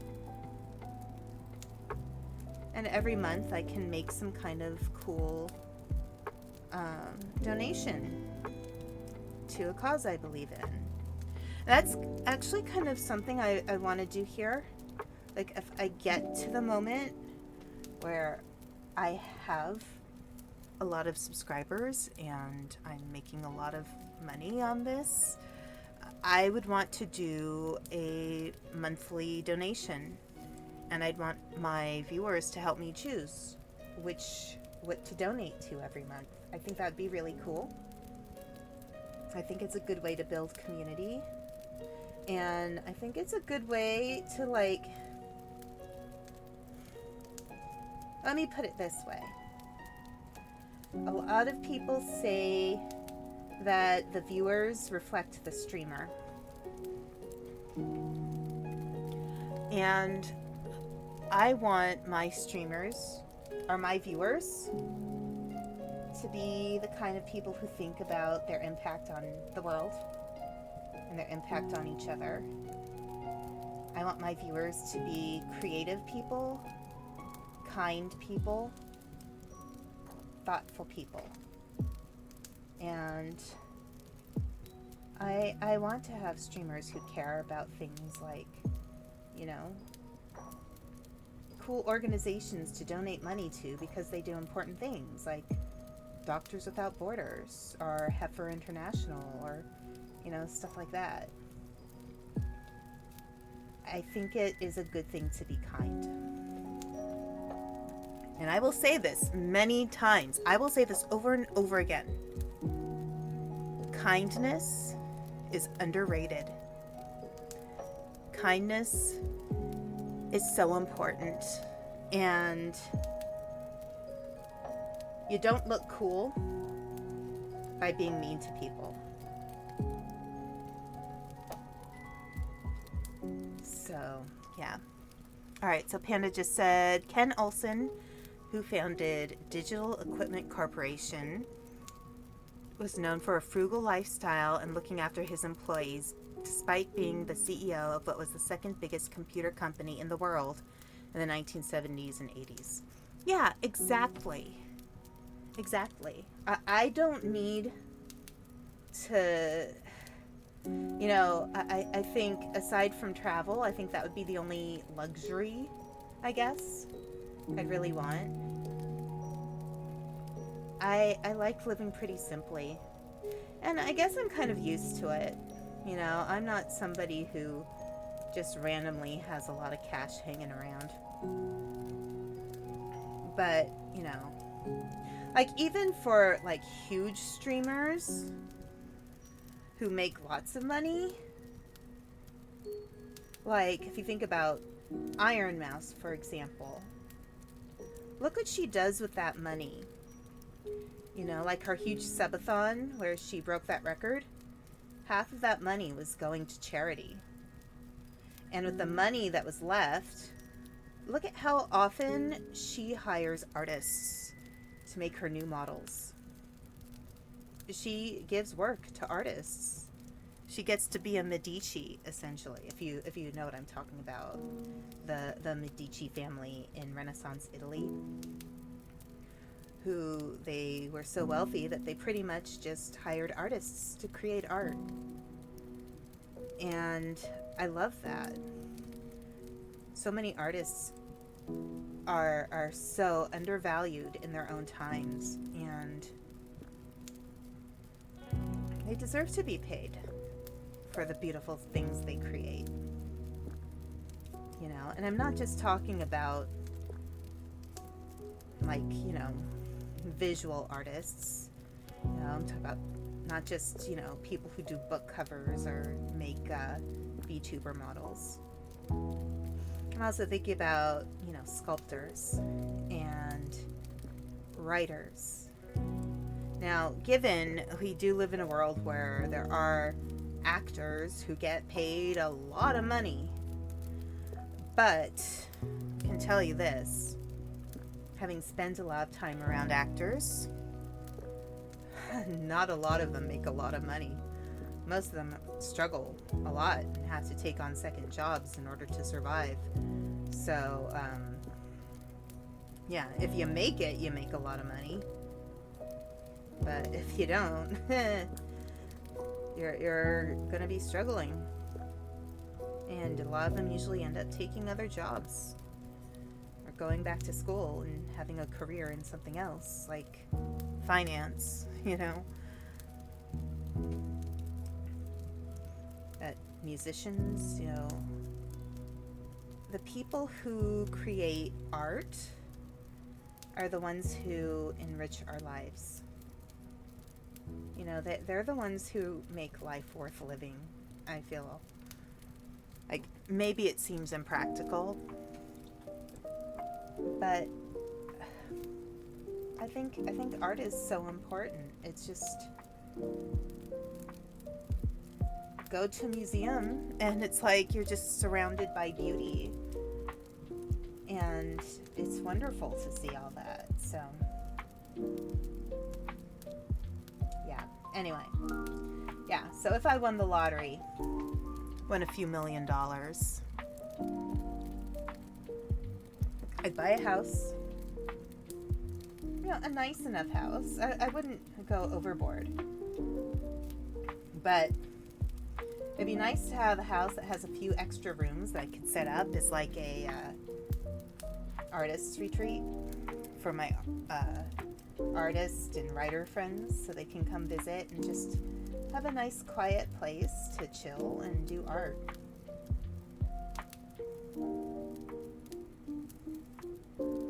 To use their creativity, I guess. And I still love the idea of having a room that is completely empty and, you know, can be converted to different uses. That's just me. I would like a multi-use room in my own house.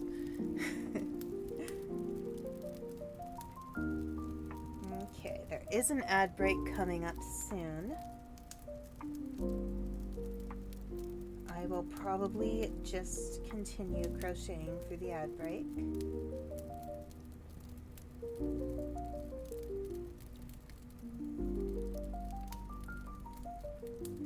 I'm not sure how much longer I'm going to crochet because my hands are getting a little bit tired. But I will definitely at least go a little bit longer. At least half an hour, maybe more.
It looks like the ad break has ended.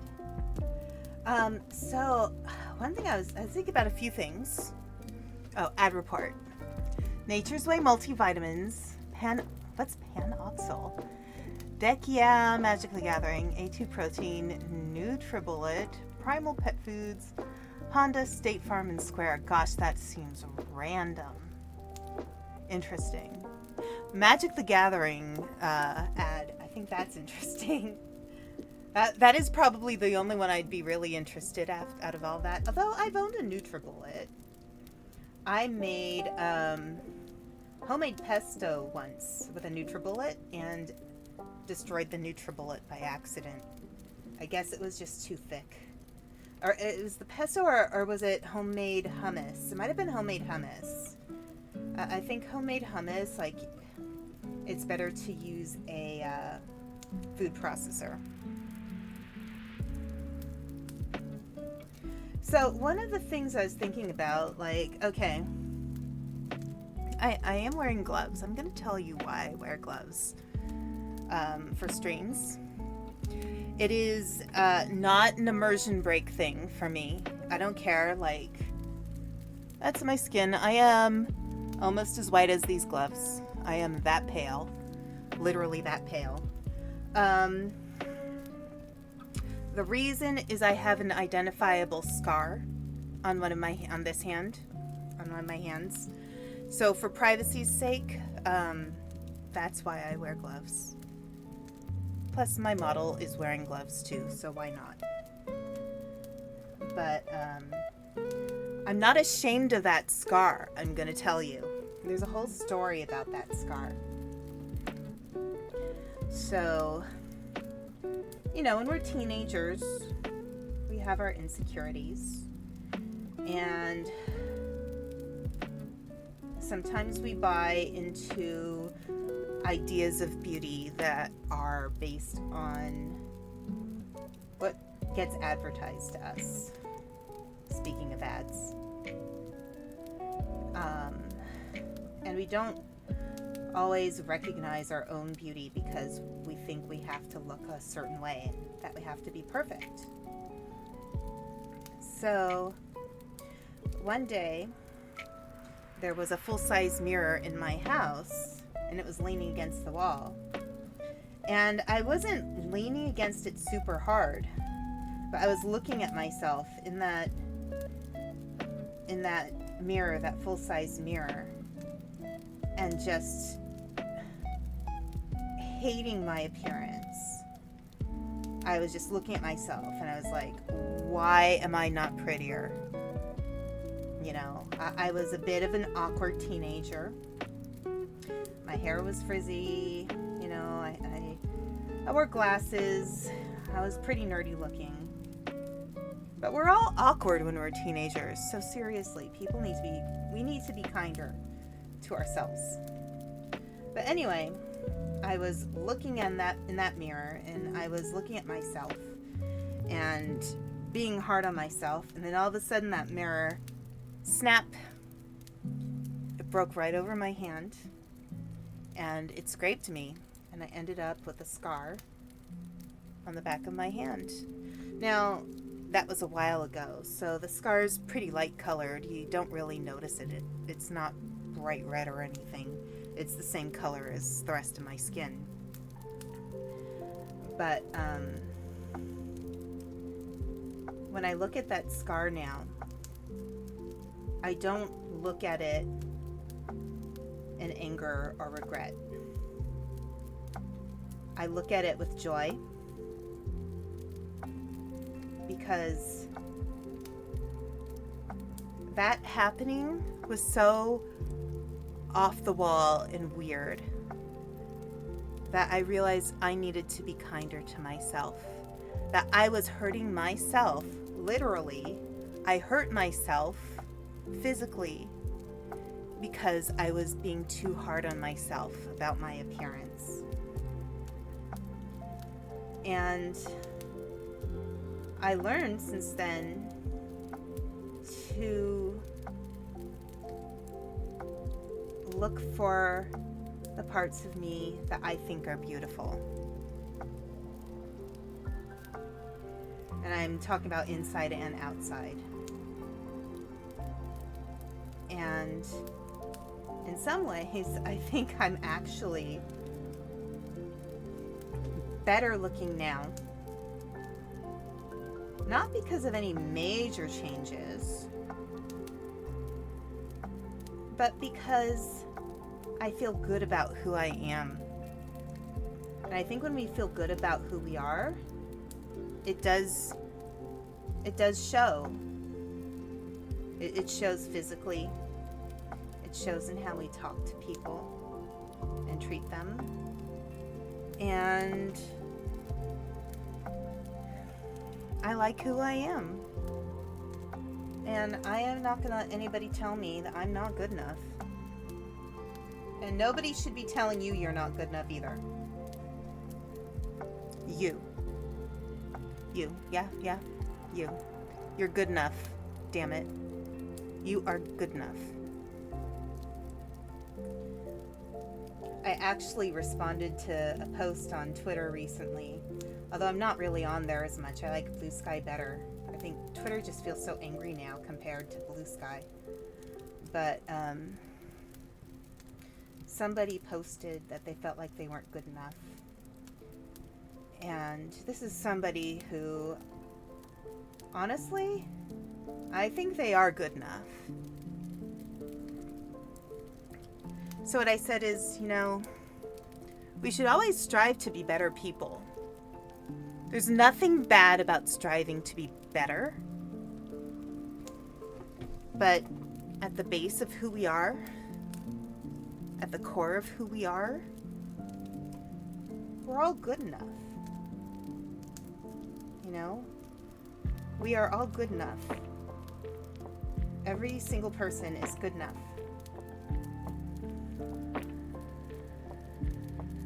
And we shouldn't be telling ourselves that we're not good enough. Because at the root, we all are.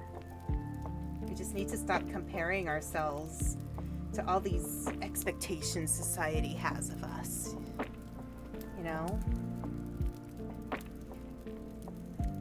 There was a point in my life when I bought into the whole idea that I had to be a certain way and, grow up and have a family in a certain way and have a job in a certain way and blah, blah, blah, blah.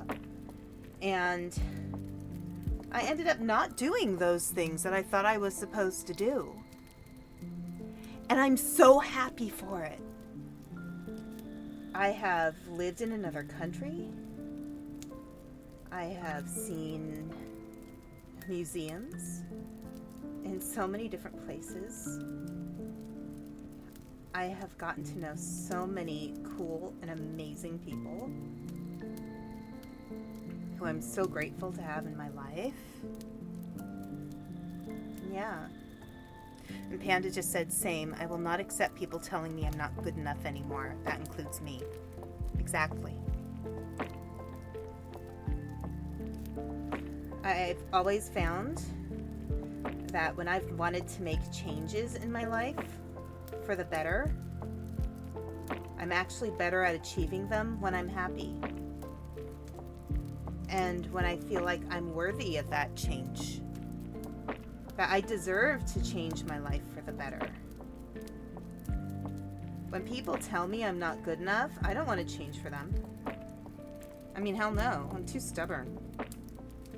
And it's true. Like, I can be quite stubborn.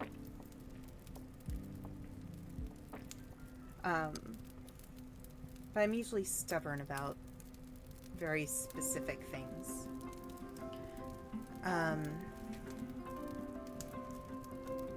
But yeah. And I try to be really careful about how I talk to other people. I think how people interpret what we say is up to them. But like, my roommate who moved out, she probably thought I was a mean person because I was upset at her because she wasn't paying rent like she agreed to. The agreement was that she was going to get a job and pay rent. That was all I wanted from her.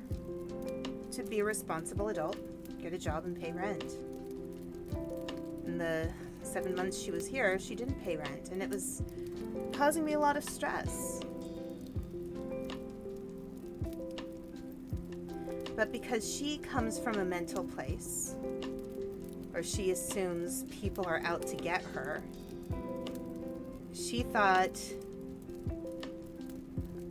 I was going to use whatever knowledge I have of her to destroy her reputation. And I'm like, why would I do that? Why would I try to hurt somebody like that? Like, what good does it do for me to harm another person? Like, she may have put me through a very difficult experience, a very painful experience, but I'm not going to hurt her that way because I'm not a jerk. You know, if she tries something on me, well, you know, I have everything documented. But I have no interest in destroying someone's reputation. Like, that's just silly to me. I don't like that. That's not okay. I mean, it's more than just, that's just silly to me. That's just, I know that the way I present myself reflects how other people see me. And I don't want other people to see me as someone cruel. I have no interest in taking revenge on people.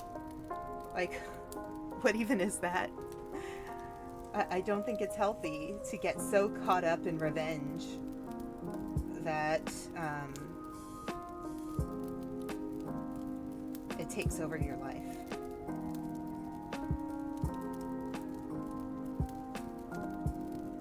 I mean, I will protect myself if I have to, but I'm not going to go out there and be a mean person. I think that's pointless. You know, and the reality is, I don't even hate her. She probably thinks I hate her, but I don't. Angry with her? Yeah, a little. But I don't hate people, not generally. I do when somebody violates my trust. I don't trust them anymore. And that's more what this situation is for me. But I don't hate her. I just want her to become a better person. That's what I wanted from the beginning. I wanted for her to have a better life. I sincerely wanted her to help her have a better life. But you can lead a horse to water, and you can't make it drink. I gave her a lot of really good options to change her life, and she didn't want to do them. So, you know, I did my best, and my best was not something that she was ready to receive. And that's fine. You know, she's an adult, it's her life.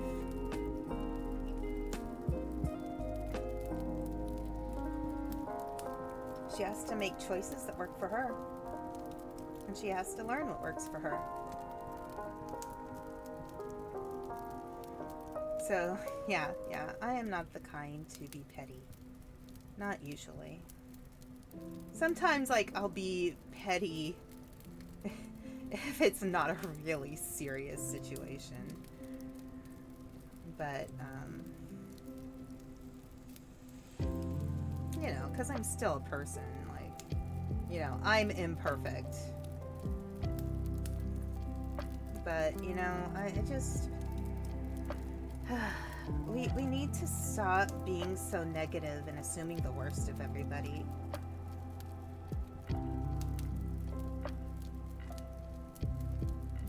I think it's just, at this point, it's just gotten crazy and ridiculous. The tone of the world is so angry, and I'm done with that.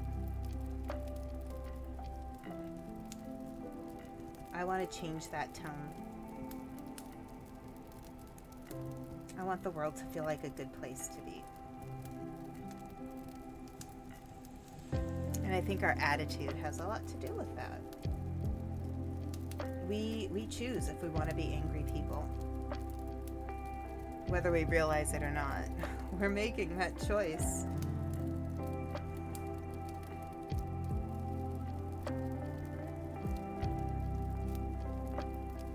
Anyway, I want to talk about stuff that's coming up.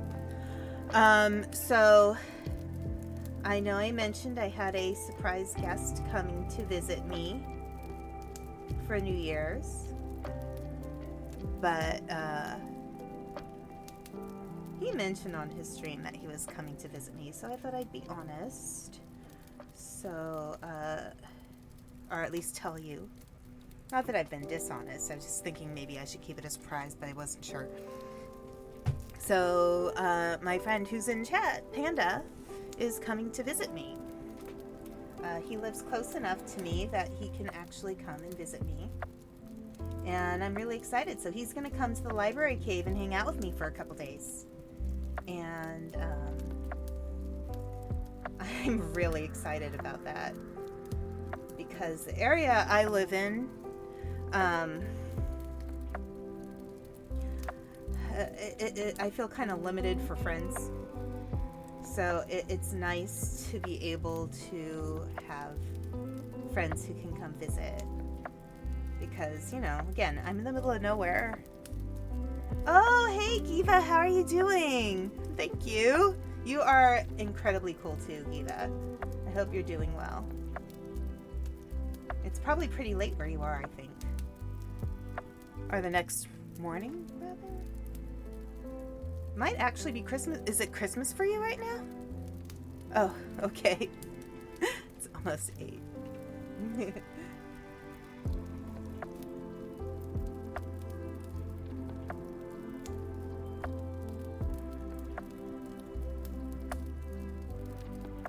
How's your, oh, you live in mountain time. Okay. I wasn't sure of what exactly part of the world you live in. How's your dog? How is that adorable puppy?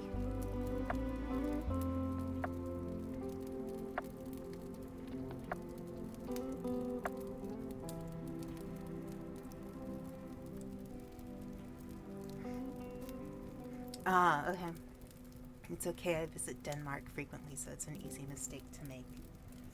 Got it. Got it.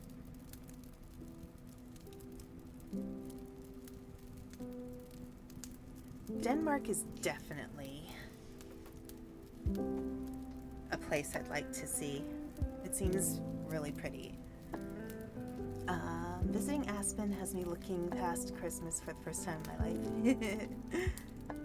He is pretending like he has never been fed since there are guests over. He can beg for the first time. Oh my gosh, that is such a dog thing to do. I had a little Christmas gathering with security guy's family, the security family. We'll call them that. A couple days ago. And one of them brought their dog, who is a 17-year-old, I think just kind of a mutt, like a couple of different breeds together. Very sweet dog, but he was definitely hanging out near me and Human Mother in the hopes of getting some spare food off the table.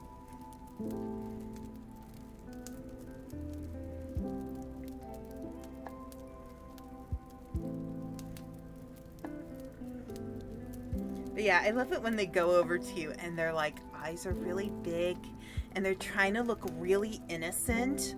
Like, oh my gosh, they're like, I am just a sweet baby. Will you give me? Will you perhaps allow me to partake in your meal? Please? Just a crumb. Anything will do. Even a piece of your napkin.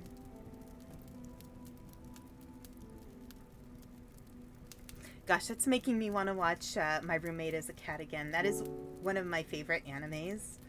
I don't know if anybody here has watched it, but it's very much a slice of life anime. Part of the reason I like it is the main character is a writer. But, yeah, so it's about a writer who finds a kitten who's been, you know, out on the streets, and he takes the kitten in, and each episode kind of shows it has a cohesive story, like a beginning, middle, and end, but like half the show will be from the writer's perspective, the perspective of the actual writer character, and then the other half will be from the cat's perspective. And it's so cute. It is so cute and so sweet. It's just such a lovely anime. Should I DM you a picture of when we walked past the doggy treats in this pet store? Oh my gosh, yes. Oh, that would be fun. I would love to see that.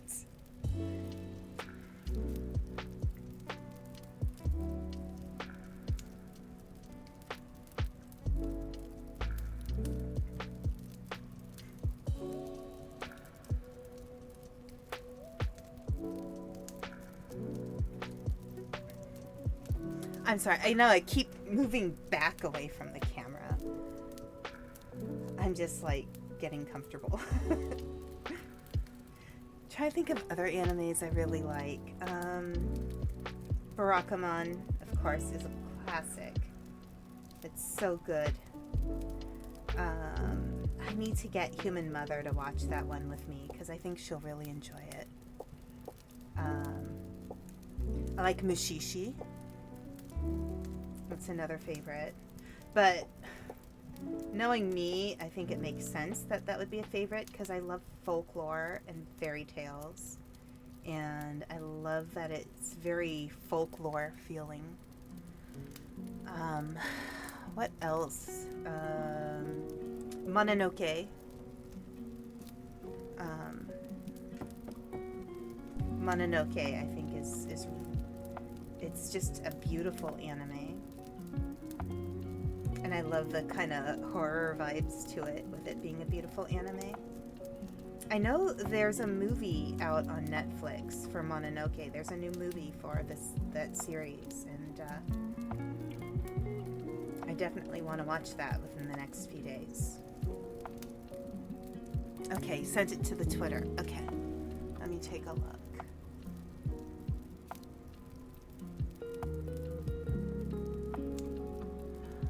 Aww. That is so cute. He's like, please, can I have one too? That is so cute. Oh my god. That is so funny. Huh. Okay. Speaking of which, I do need to post on Blue Sky the winner. I will do that after I finish the stream. But yeah, that is so funny. Dogs are hilarious.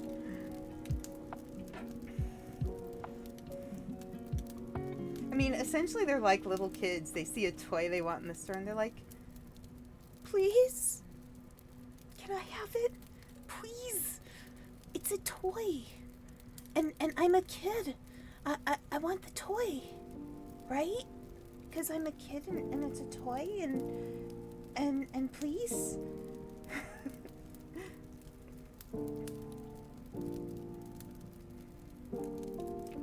Oh, hang on a second. Let me see if I can find something funny to share in my Seas Tree suddenly starving to death. Yeah, exactly. Alright, hang on. I have some fun things to show you guys. Hang on.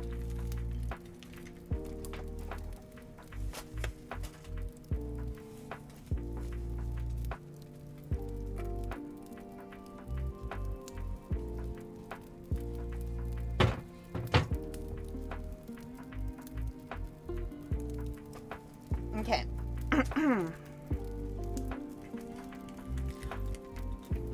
Our dog was a corgi, and she used to do a corgi dance when she smelled or saw steak. She nipped at my dad's heels when he brought it off the grill. Of course. Of course.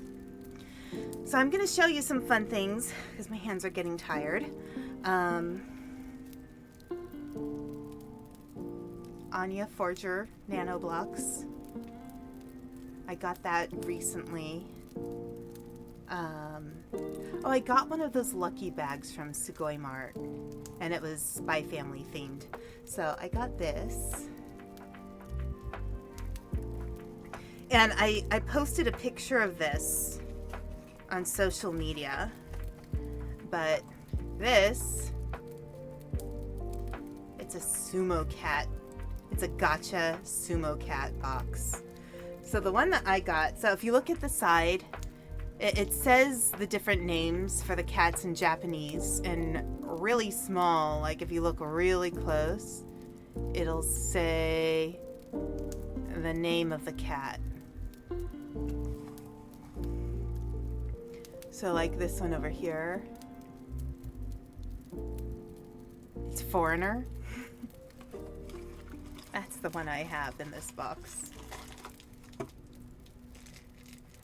So, yeah, that's my sumo cat. Isn't that adorable? It's so funny. So I have Foreigner. That's my sumo cat.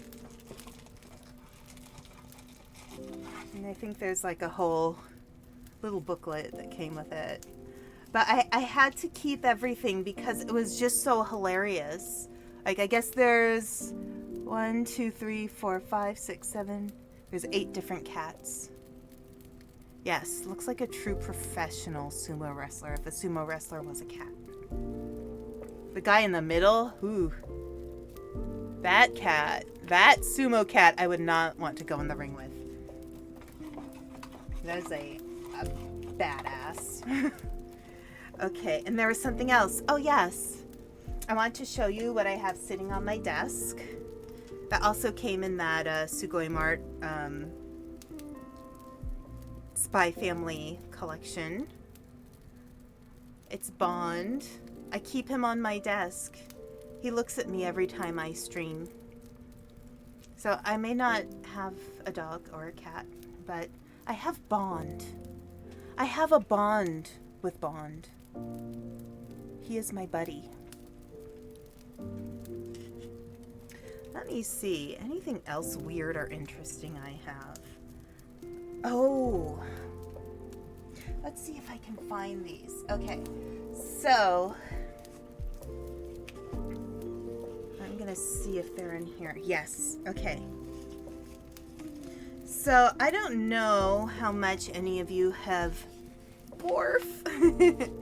I don't know how many of you are familiar with, like, if you ever watch, like, an old Jane Austen movie and a character will, like, pull out of the pocket, they'll pull out, like, a book of poems, like Shakespeare's sonnets or something.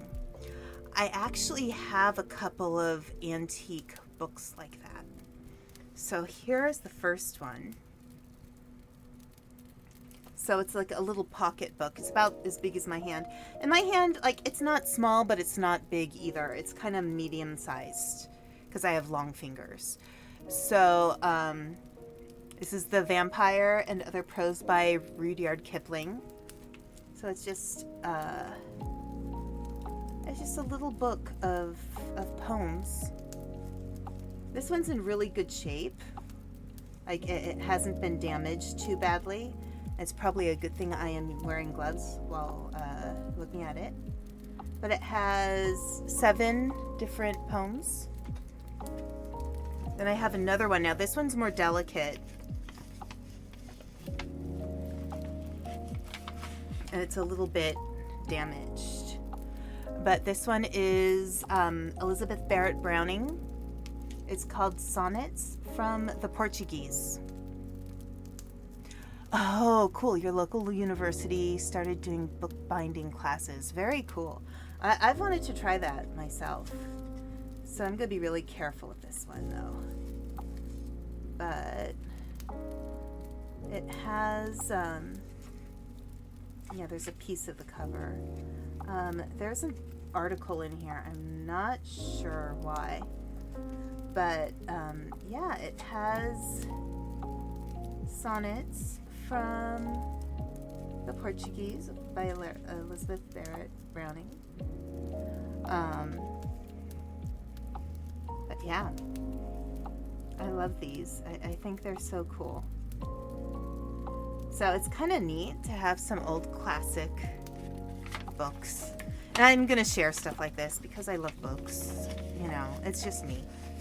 It's me. No lies. I'm very honest about who I am. Let's see if I can find anything else that's interesting. I do have some older books on my shelf. Let me see if I can find some.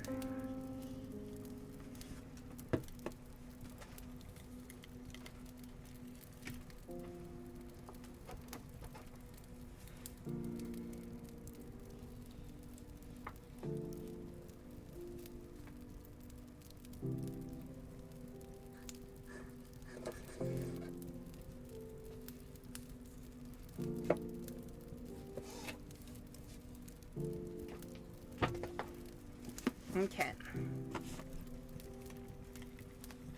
All right, these are pretty cool. So this, you can see the spine, Alice's Adventures in Wonderland and Through the Looking Glass by Lewis Carroll. So it is both books in one. And it has the really cool classic art.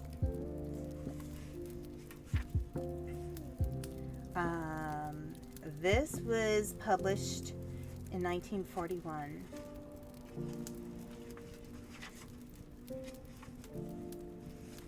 I don't know when the original books were published,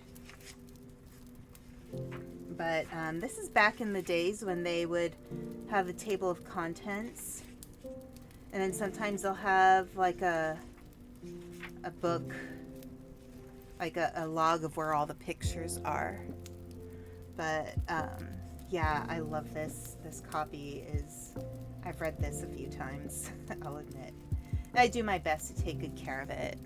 Yeah, there's the Mad Hatter. And then there's this one, which is, now this is harder to read because the spine's kind of faded, but this one is The Wind in the Willows. Let's see. I think this one might have some art in it that is, so this book was first published in 1908, and this edition is from 1940. Okay, let's see. Oh yes, here, this one has the list of the plates. So it does have like color art.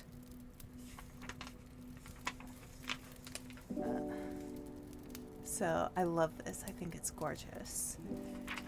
But yeah, I love looking at old books and how they used to be bound compared to how they're done now. It seems like there was more of an art to binding because now everything's just manufactured. But yeah. And it's such a good book. Like, if you've never read Wind in the Willows, read it. Read it. It is such a good book. It is not a hard book to read. If you can read at like a 5th grade level, you can read this book and enjoy it. It's fun. I also, if you like stories with anthropomorphized animals, I also highly recommend the Redwall series by Brian Jacques. I think that's also like just a very, very cool series of books. So yeah, I have quite a mess next to me on the floor. But look, got a lot of progress done. Let's see, how many rows did I do? I think I did from like there to there. That's actually quite a lot. I think it's going to take me some time to get this done. Everything looks pretty even too. I think I did a pretty good job here. So yeah, somewhere about, so it's about 4 inches of crochet. Good job, me. High fives.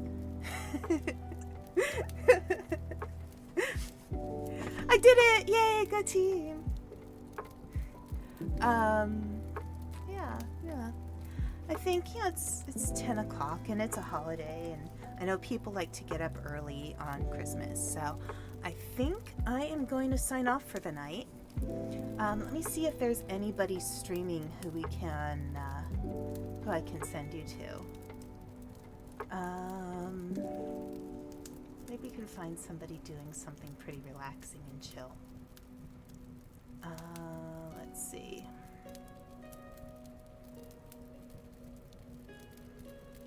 Swimming Link is streaming something called Christmas Girls. Frost Viper is doing Sea of Thieves.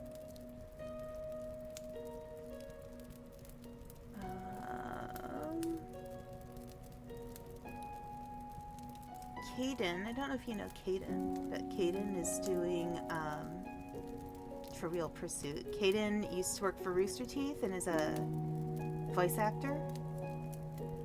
She's pretty cool. Let's see. I can always go to somebody bigger too.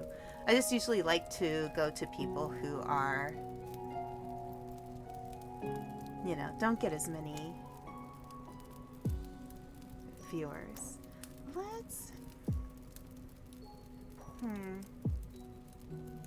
Let's just go to Swimming Link. I think we can go to Swimming Link. I think that would be nice. Or, yeah, okay. Let's do that. We can do that. Alright, so let's raid.